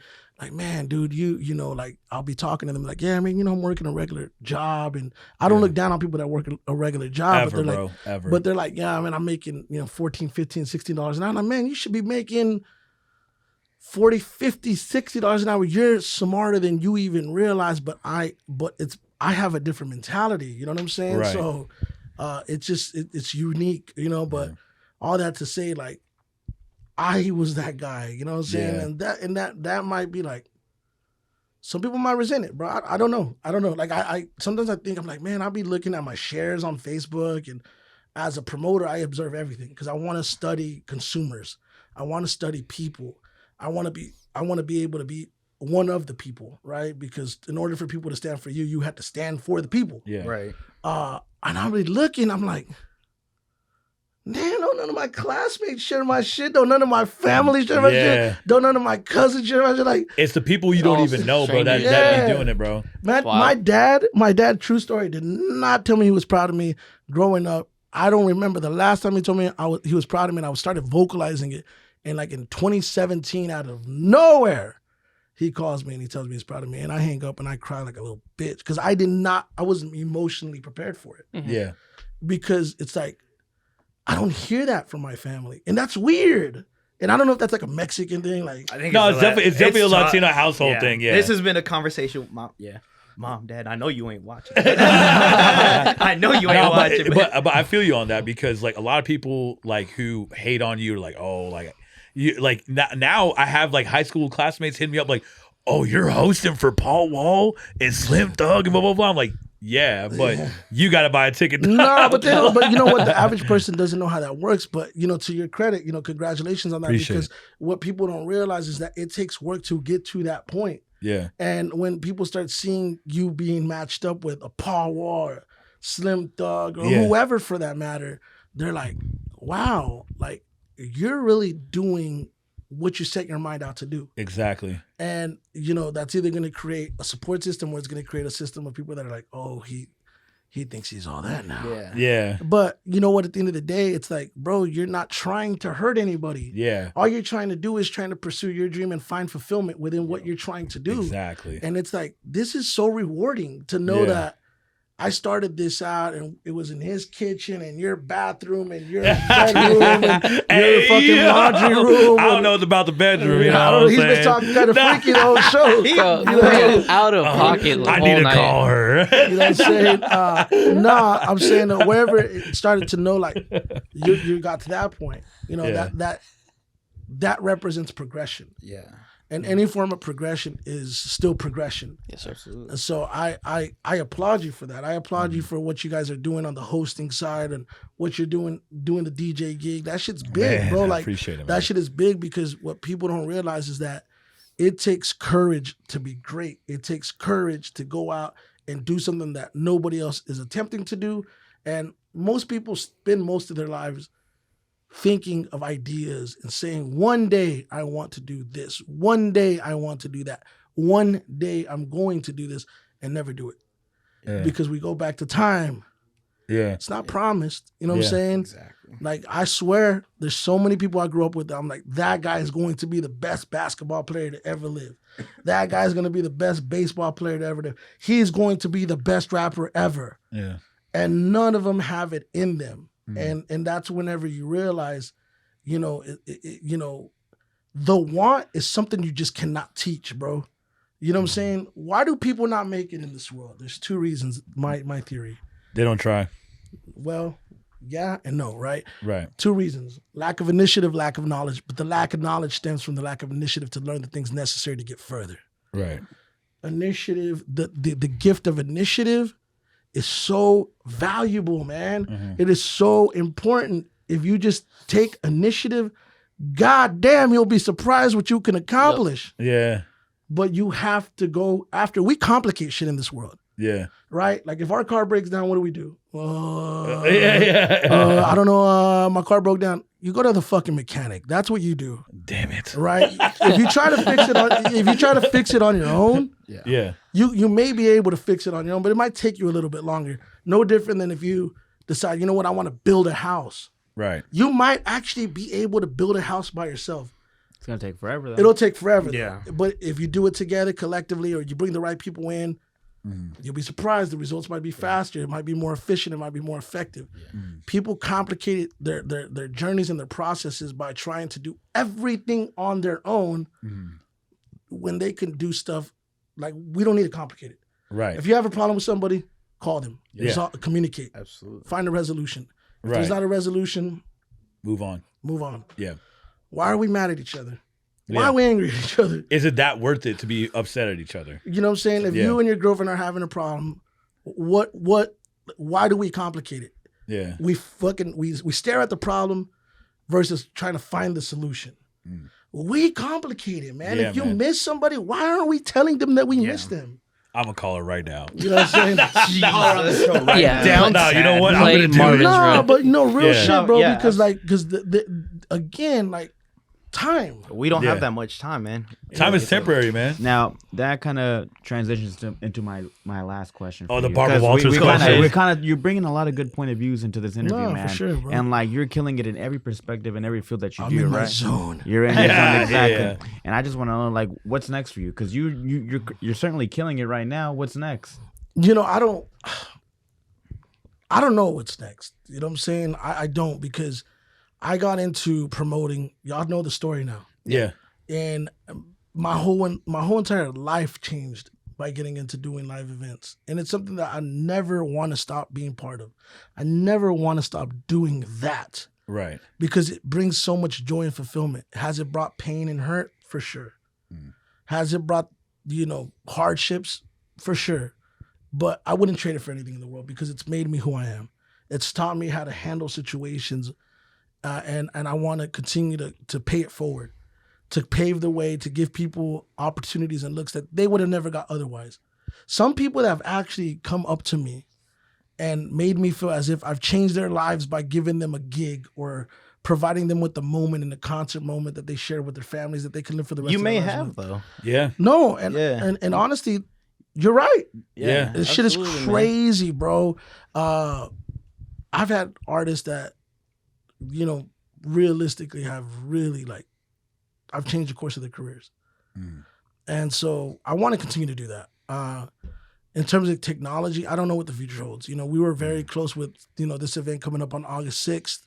We were very close to doing all NFT ticketing on it. The people that I work with at Fortress, they're already implementing their new ticketing system, which is the 5 tickets.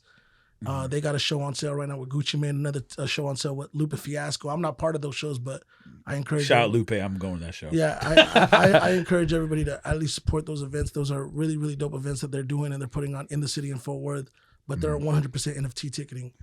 I think that's unique. I don't know enough about the world of NFTs, so I can't even tell you the first thing about NFT. Yeah, I'm with you on that. You know what I'm saying? But, is that something that can become a thing in the next year? Absolutely. For sure. Hey, but like you said, all you need is initiative and knowledge. For you sure. take that initiative to learn, and you could be right there with them making millions, bro. Absolutely. And, I think part of what I've learned over the years, like, I do believe that, in terms of my bank account, it doesn't always reflect my hustle. All right. And, granted, talent buying, promoting, it is professional gambling. Right. I feel, man, I should be a multimillionaire for sure. I feel that way. I feel like I should be sitting on 7 figures and doing all this shit, driving all whatever is associated with being wealthy and rich. I should be that. But but I've learned that it's timing too. I wasn't always comfortable in this position. I wasn't always, I didn't always own who I was. I didn't always understand how I was viewed. I wasn't always comfortable being that person. You know what I'm saying? I've allowed people to take credit. I've allowed other people to be faces of what I do, and I'm not doing that no more. Right. There's been a more of a conscious effort, to your point earlier, where, I've had Premiere Live since 2016 publicly, 2015 behind the scenes. Yeah. It wasn't until the last year and a half that I really came out and said, this is my company. I'm the face of my company. Yeah. I started doing, the content online with the interviews, and I learned a lot about YouTube. You know what I'm saying? Shout out to my wife. She works for one of the most famous YouTube stars in the world, and her being able to learn that world and understand, the whole entire way of how that pays out. And it's just really, really like, it's incredible. Mm-hmm. You know what I'm saying? To see how much she's learned and how much of an asset she is to a multi-million-dollar company. Her boss, who she works directly with every day, made the Forbes list, 3-4 years in a row. This year, he hit the Forbes list. He was number 10 for highest paid YouTube stars. Last year, he was number 6. Wow. You know what I'm saying? I wonder who it is. I mean, I'm a big YouTube star. I don't mind. But he appeals more to young kids. His name's Preston. Preston Plays, but they have multiple channels. Plays. Yeah, Preston Plays. And she does all his thumbnail design. She's the lead graphic designer. Wow. And you know what I'm saying? I don't say this enough about her, but I'm extremely proud of her. You know what I'm saying? I look at the stuff that she's done, and, within the first year of her work in there, she produced over, maybe 6 billion views on his YouTube channel. And now it's probably, I can't even count. Yeah. You're talking about, they had like a little YouTube video of like, the rewind. No, they had like the top 10, how to be a thumbnail artist, and like her work was in there, you know what I'm saying? So I look at that, and it inspires you in a sense. And it does, but it also makes me go like, I've gone into graphic designing. People don't realize that that's a part of me that, I did graphics since 2004, 2005. And, me as a graphic designer, I've designed tour merch for artists. I've played a big part in artists' presentations that aren't, not only locally, but nationally as well. And it's crazy to know that that it all started from just wanting to pursue something. You know what I mean? Like, people don't realize that. You don't know where it's going to take you, right? Never know, man. So when you ask what's next, I would hope to believe that, success is what's next. You know what I mean? Because that's all I've ever worked for. You know what I mean? Like, right. I mean, that's just the truth. You know what I'm saying? And then hopefully in the process, I inspire people to go after what they want to do. And I show people along the way that you can do it.